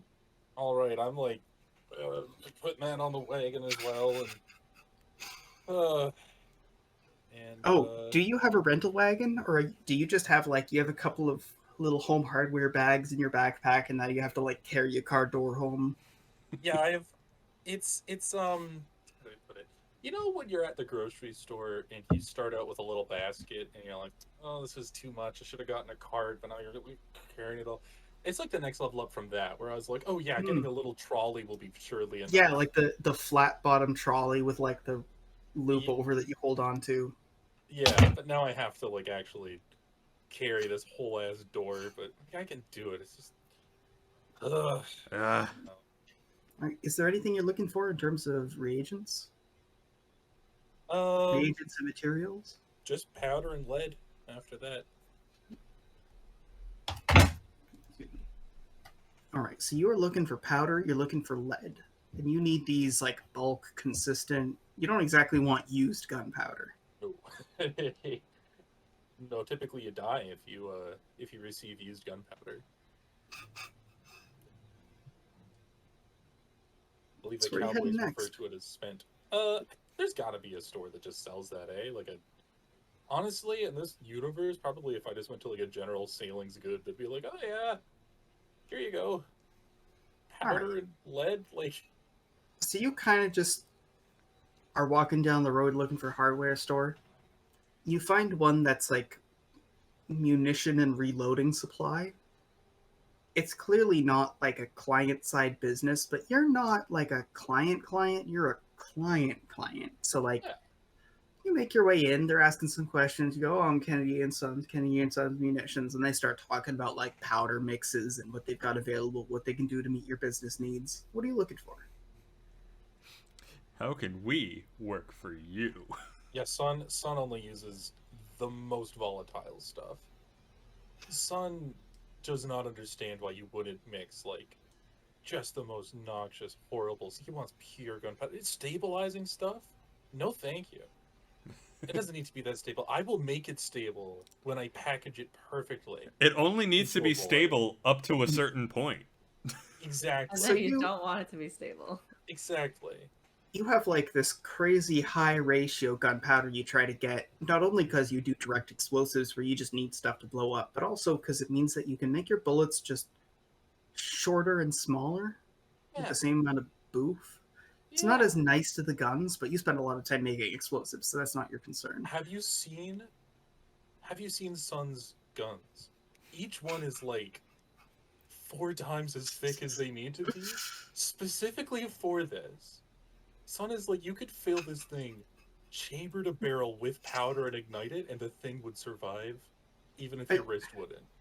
I do like the fact that Sun's like dragon pistol. It isn't an elaborate break action, like double barrel sawed off. It isn't like some beautifully engraved silver thing. It's the equivalent of an Uzi where someone went, we need the bullets to go into a chamber that fires fast, and someone came Yeah. up with an L-shaped design that shoots bullets out. Yeah, it's like if you, instead of shooting bullets fast, it's shoot big bullet and not break apart. It's that So, simple. like, this thing has a sliding section over like the hand, like it goes back a little with like a spring, because otherwise it would just destroy your entire wrist and forearm. Yes, exactly. Like that's the So kind of you're- powder I'm looking for. So you make the negotiation. They give you a high like percentile powder. They're also looking for like, do you want your lead in ingots you can individually shape? Lead ingots don't need a full furnace. Lead is a very malleable material, so you can do it with like chisels and shaping Yeah. materials easy enough with like a small flame. Or do you want like pre-made flechettes and like different grain sizes, so you just have like a barrel of it that you pack in? They offer me these, and I'm like, oh yeah, I'll take a look at these flechettes, and I'm like, visibly holding back my disgust. They're all different. Some of them are oh no, it would be an insult to my forge to melt these down. I will take ingots. Thank you very much. So you have like a high ratio powder in a small cask that's very, very bright red indicated, and a bunch of like lead ingots in a small box that's been nailed shut. Yeah. You put these down, they're really, really heavy, so you have to put them down on the same like cart. You had to like basically promise the people at like general like gear and instrument supply that you'd bring back the cart after you drop it off at your boat. People do this all the time. So you're awkwardly like walking down to the edge of the docks with like a Home Depot like wagon. I'm getting flashbacks to Cherry Hill. Just have somebody that works for the grocery store that's like, oh yeah, I have to drive like not far, but far enough that I do need to take a van to gather up all the shopping carts that people have just left at the apartment. Well, because the average age of that entire like neighborhood is 90, so everybody around that mall just like uses the carts all the way to their front door, and then someone has to like have a trailer and a pickup and just like drive from apartment to apartment, loading them onto a pickup truck.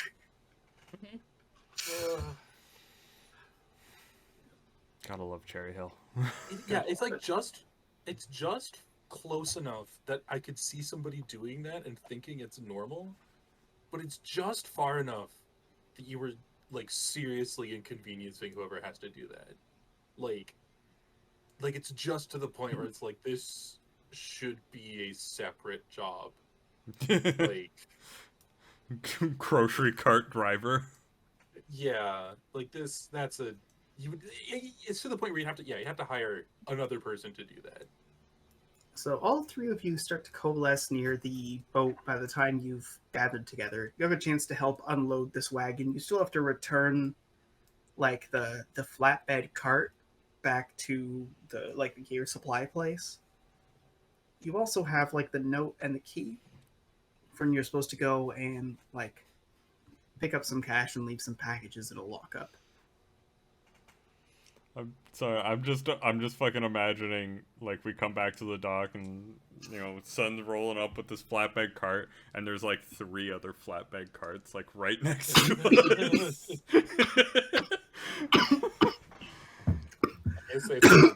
Oh no, Will, don't die. Live.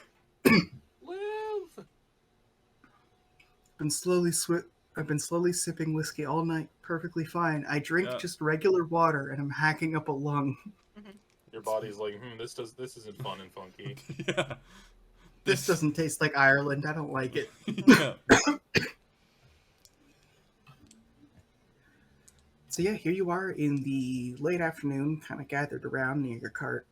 Things are slowly getting loaded in. You have a bunch of this high ratio powder. You get the lead ingots in there. You get a couple of the individual pieces, and then you have this wagon door.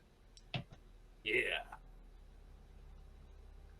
Just, it's a nice wagon door. Are you planning on assembling the rest of it at some point?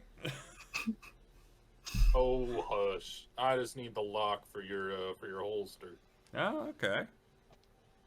Well, you have the You got rid of the one pallet so it was cozy, and then you got rid of the other pallet so you have empty freight space. So all you have to do is just walk over to the ship, like leaning the wagon door against the side of the hull, and then you have like most of your space still there. So now there's just like a car door next to someone's bed. You know, I guess that's what I'm doing tonight is getting rid of the rest of that door. Like I don't need throwing it. it overboard once you've got the lock off. Like, didn't need that. Oh no, I would never. I'm drawing little. I'm taking some charcoal and drawing little bad guys and giving Otto some target practice. Oh, that's brilliant. So, who's next? What's going on? By now, it's the late afternoon. It's not quite dinner yet. You guys are here in Newtown. You're docked up next to the sailor's horse, unloading some stuff. You've got to meet someone in the lockup in a little bit. I mean, I guess we need to recruit people to actually, like, smuggle this stuff towards the lockup, right? No, we can do that. Well, how much are we planning on packing on our bodies? I know the cocaine apparently was enough to like hide on a person. I don't know how much weed we have.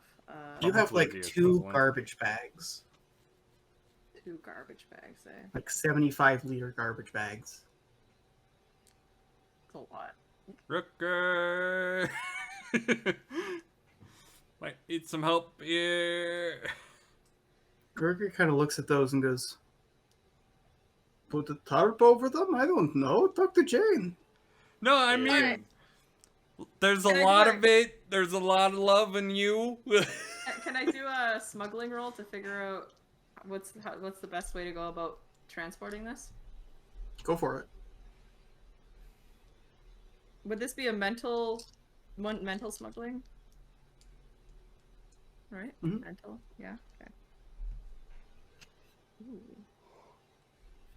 21. These are big, awkward things. You could like hire a wagon and drive the wagon like across the street and like smuggle these underneath the tarp and try to take them down the gangplank, or you could have someone sit on the dock, look either side, and then when there's no guards, just go go go go and have a bunch of people like with a couple of opaque bags just like run across the street when no one's looking. Yeah, I mean, let's do that. That sounds like the easiest thing to do. I mean, I have a bunch of barrels that used to have gunpowder in them that don't no more. Oh, that would be good. Yeah. That would work. You kind of, how many do you have? Honestly, I feel like I would have 2, because I remember purchasing 3, and we used 1.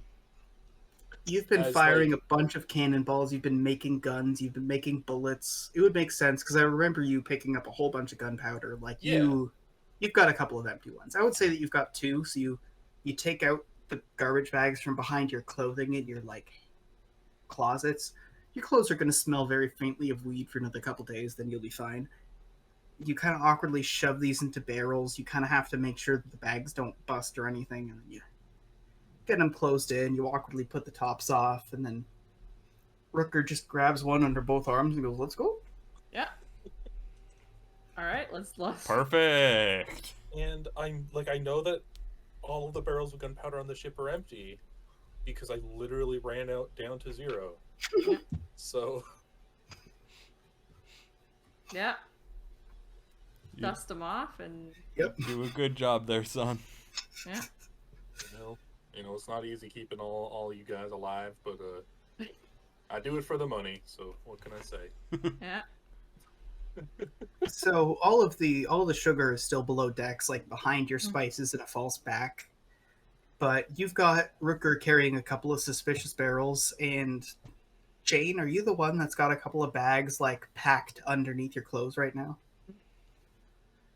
So you have a big heavy leather coat, you draw it real close and you kind of shuffle across the street as Rooker's like carrying these barrels. No one's looking, so you're able to quickly make your way over. Obviously the guards in front of the building notice, but you know. You make your way up to a lockup, use the key, and open it up. You can see, like, visibly surprised. Not surprised, but startled.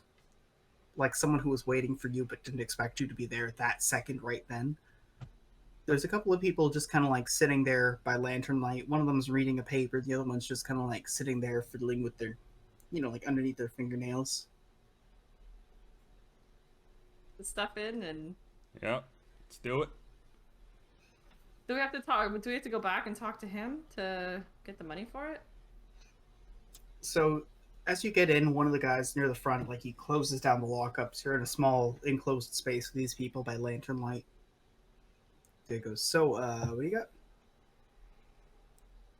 We got 11 gold cocaine and 12 gold of swamp grass. Right, Gabe? Yeah. 11.2 of coke, 11.4 of weed. 11.2 and 11.4. Round those up. Round those up. So the one guy gestures to the other who, the first thing he does is he cracks open the barrels, he opens the bags, then he sticks his arm all the way down, fiddles around, grabs a mittful, takes the arm out, it's all the weed, he does the same thing, and the other one he nods.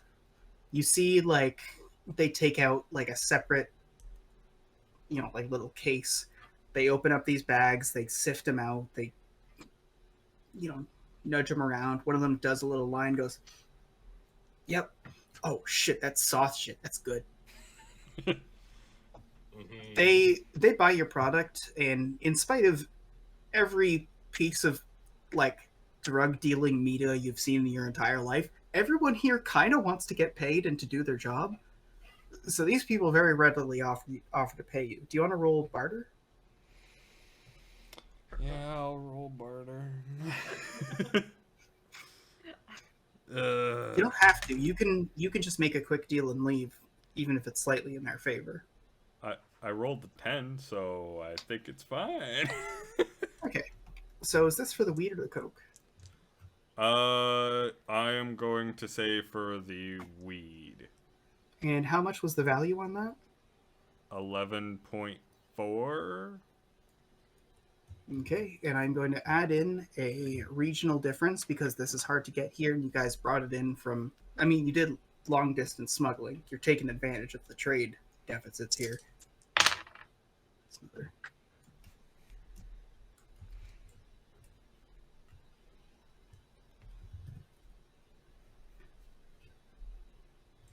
I have a feeling that swamp grass would actually be, kind of plentiful in the Freedlands.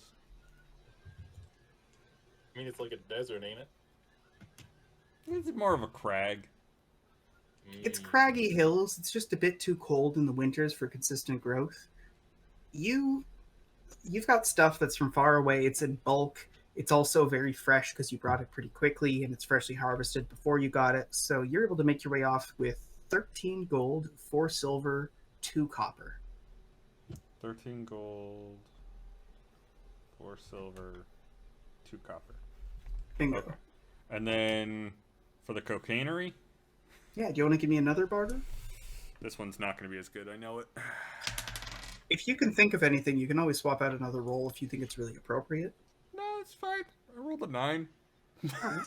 Really, those are like the 2 best rolls I could have hoped for that, so, Alright, and the rarity for that as well, I'll add it in. It's not like I don't have any more dots in convince, so I can't roll convince to, like, try and convince them that this is the good shit.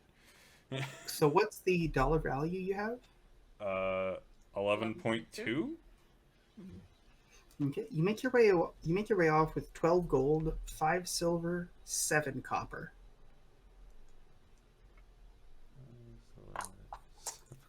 God damn it, Will. I know you just did the math on this, but that's incredibly frustrating. Because it's 9 copper, 9 silver, Oh. and 25 gold.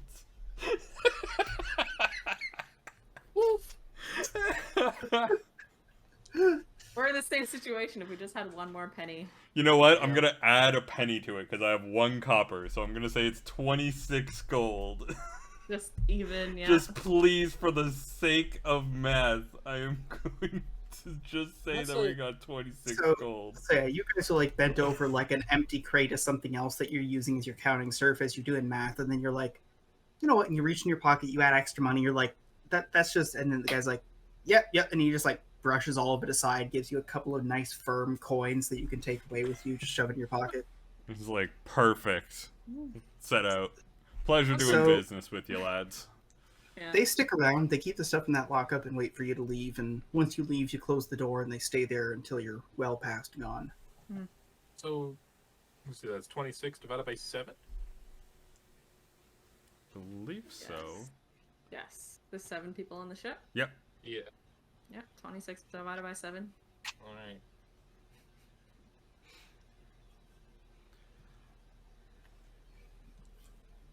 As you're making your way out of the sailor's horse, you see like a large, like painted side wagon start to make its way past. The door's open in the back, and you can see they've got like a couple of casks of booze, a couple of casks of fish. There's someone sitting in the back of the wagon just holding all the goods down. The side of it is painted with livery for the fishwife's mother, another of the taverns in town. Hey, hold on. I just did the math. Will, did you intentionally give us a number that was divisible by 7, and then Crowquill ruined it by adding another copper? No. I just do math. There is no way in hell that 25.99 is divisible by 7. I was doing 25.9. I forgot that it was 25.99. 25.9 is perfectly divisible by 7, and 26 is not. I did not gotta go ruin back. that. You didn't. Okay, you're right, because it's 9.9. My math is off. Although I am surprised that 25.9 is divisible by 7. That's pretty Right? cool. Cool math It facts. should be. It Neat should be. facts. You don't Bloodwine. gotta butter me up. I get it. Okay. So you still have some of this illicit sugar that's sitting in your hold, but it's not like it's going to go old. You can Yeah. keep this for as long as you need to. Sugar's good. By now, it's almost dinner time. It's through the end of the late afternoon. You made some deals in a couple different places. You wheeled some stuff back to your place. Nice. You've still got that, like, you know, like flatbed that you got to bring back to the store. What's 26 divided by 7? Okay, so everybody gets 3 gold, 7 silvers, and 1 copper. And if all the players get an extra copper, then it works out perfectly.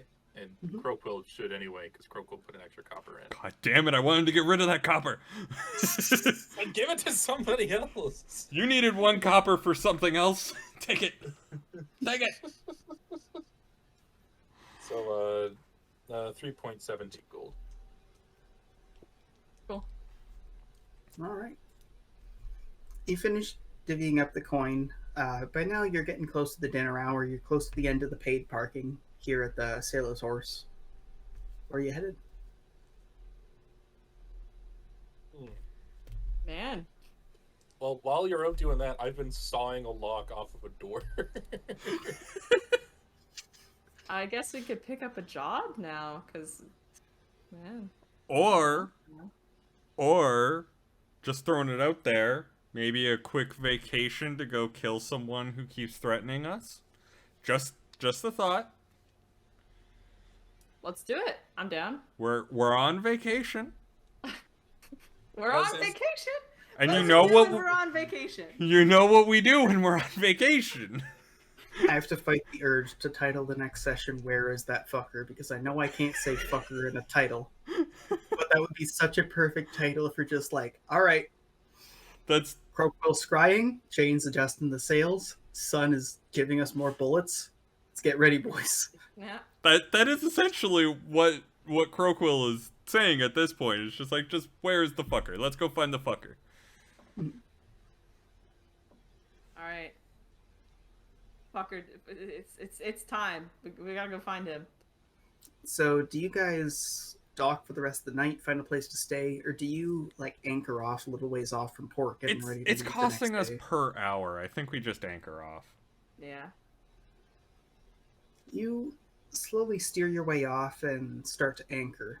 all of you are looking at your options. You're remembering like all of those notices posted in Riverbend, the magical attack that came beforehand, the guy's drunken ramble after he got fired, the fact that he tried to get you to just dump all those letters into the sea. You're starting to mull over and you're looking at the weapons and stuff in your compartment, what you've got available. What? Let's get a status of the ship before we close off this session. What's your inventory and means like right now?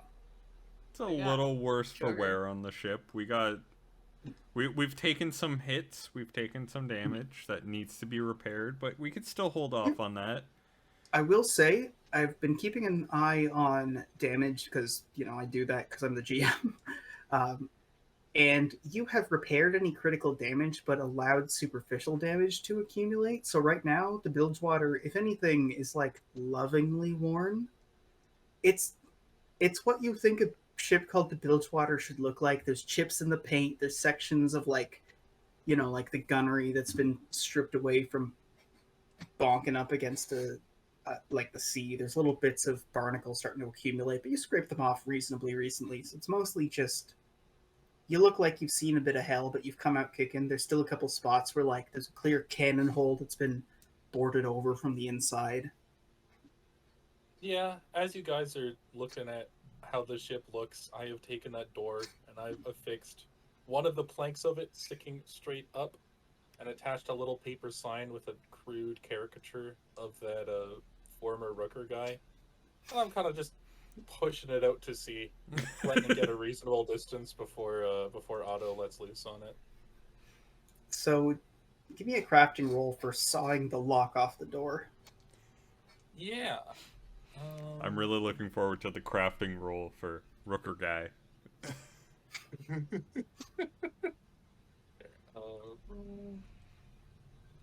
That is a 25. So you start with like an even cut. You've got a saw, but you're able to slowly, you're a crafter, you used to more delicate techniques. You apply a slow torque to it sideways and make like a semicircle, then saw it off so there's kind of like chunks taken out. Yeah. You then you don't take the saw, you take like a knife and you start to jimmy off some sections, and then you take like some sandpaper and wear off the last bit. How technologically creative would you be? Would you switch to like serums and solutions, or would you use advanced tools to get the last bit of like wood off? Oh, advanced tools. Anything even remotely close to alchemy has no place in this. Yeah, sun seems more like a tool to me. So you take your U-clamp, your C-clamp, and you tape this thing down, and you have a chisel, and you're like knocking away chunks of wood until the last you can kind of scrape out of the divot, and then you can insert just a piece of metal without any wood attachments back into the spot. Nice. You have most of this wagon door still sitting there. Oh yeah, I'm turning that into a little target for Otto, with a little picture of our arch nemesis' face. How many people are participating in this bit of artistic delight? Shane, probably, definitely, yeah. I mean, I don't really. There's Give me nothing the really. ideas nearby. Yeah. It's like I'm picturing in my head being like, "Yep, that's great," but I just need to hear Otto shoot to know what happened. Really. Oh, you can't turn this into some sort of voodoo doll-esque situation, or.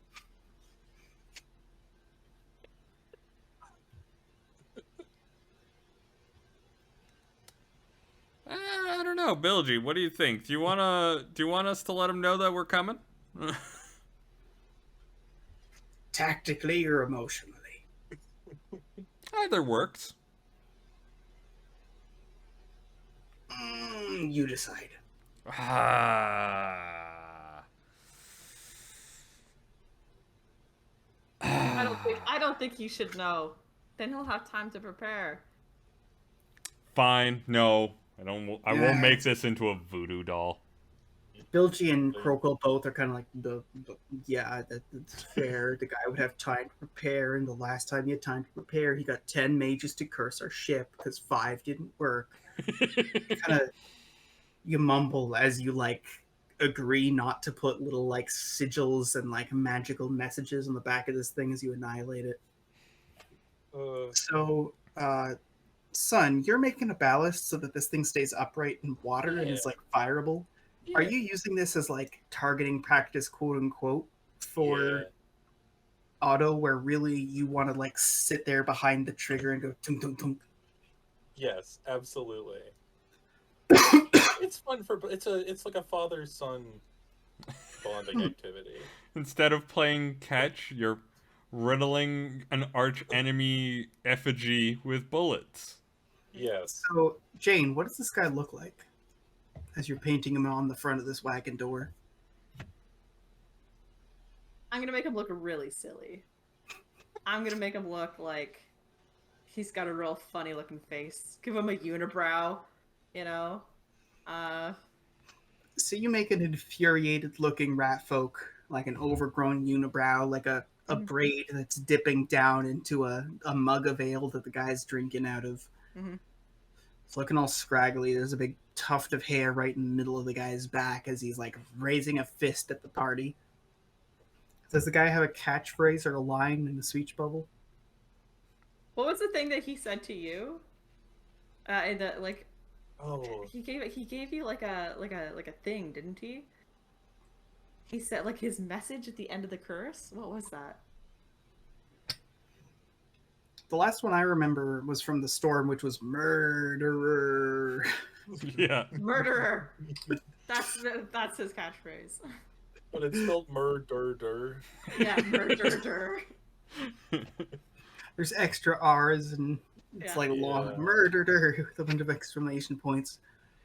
You strap this thing together. Jane, do you want to give me a painting roll? Is that physical?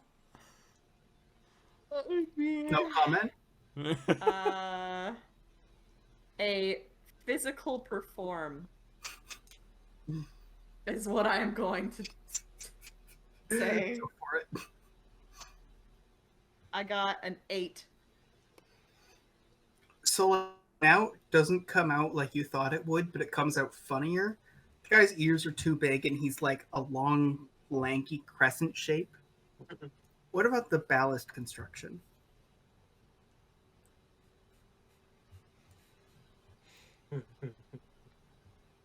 The ballast construction is like, I feel like mostly what it is just most of the door is flat against the water, and then there's like a bit of it sticking up, like a plank or two for a nice bit of parchment with his face to be built up on, and then like just absolutely splintered.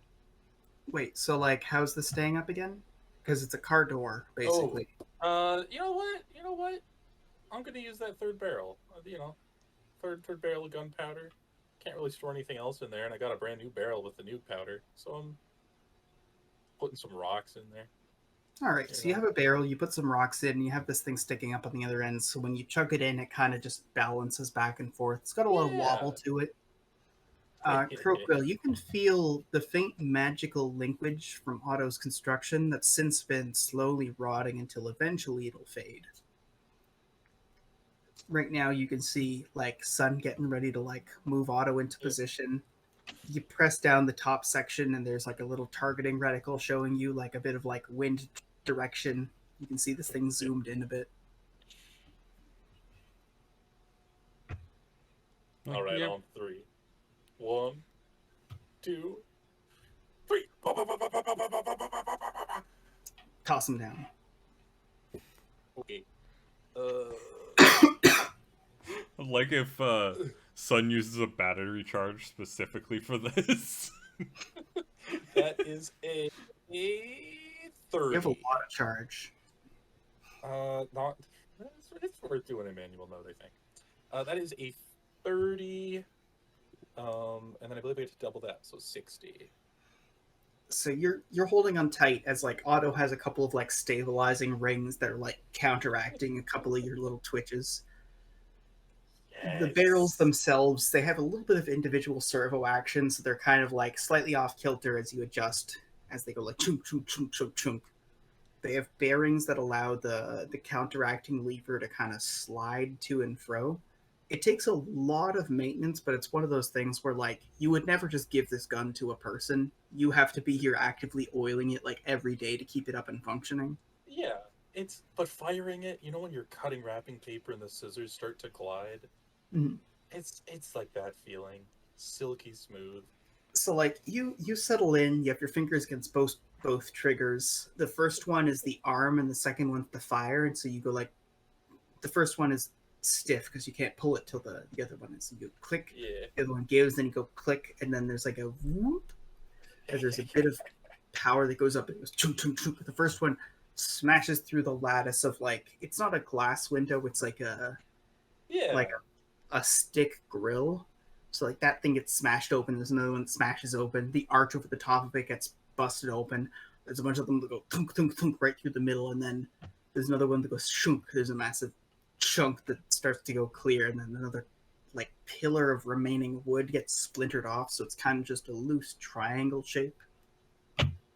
Oh. Seemed pretty Classic. effective. Oh yeah. So Otto, how'd we do? What's our accuracy looking like? Mine or yours? Well, I suppose yours working as a team.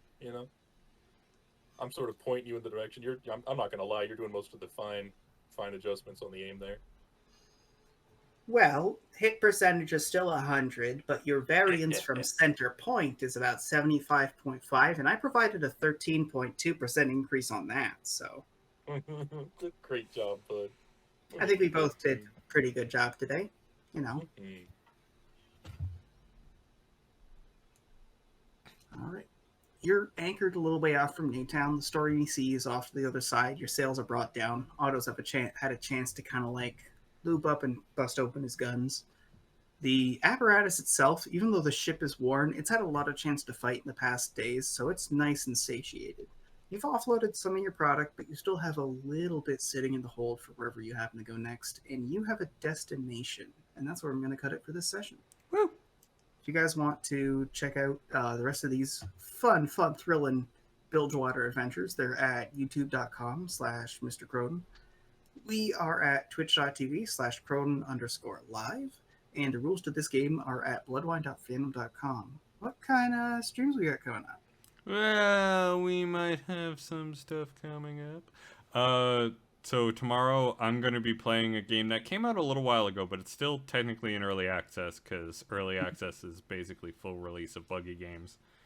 I'm going to be playing Temtem tomorrow with my buddy. Ooh. It's the Pokemon MMO. Oh, I like it. Yeah. I played it once when it released, and it was a bit buggy, so I didn't really want to stream it again. But he wanted to try it, so yeah. He wanted to try it, so I'm going to try it. And then we got Mass Effect on Friday for some more shenanigans there. Numero 3? Yes. Well, Chelsea, you used to play League, so maybe this will be like the your new obsession, because it doesn't have voice chat, eh? No. It's solved that issue. No. It didn't have voice chat. What? League of Legends? It had like a chat. It didn't have Yeah. voice chat. Yeah. Wait, who was I screaming at then that one time? I think just the computer. You were just screaming at guess. us. Yeah, I guess so. Just Jinx voice lines, and you're getting really angry, going, you know what? I don't like your sass. No, I said some crueler things than that. But we don't need to get into that. Pokemon sounds better. Yeah, Pokemon sounds way better. And Saturday, Will and I are going to be completing Psychonauts. Yeah. And I'm excited. And then immediately moving on to the sequel. Yep. Pretty much. Did the sequel come out recently? A remaster? Sequel, yep. Oh, wow. They also, a year ago, had a VR game come out that I'm also planning on doing. But Ooh. at some point. We'll see. We'll see. We'll see how it all pans out. So, yeah, thanks for hanging out, people. Yep. Yeah. As always, thank you everyone for watching, and we'll see you next time. Bye-bye.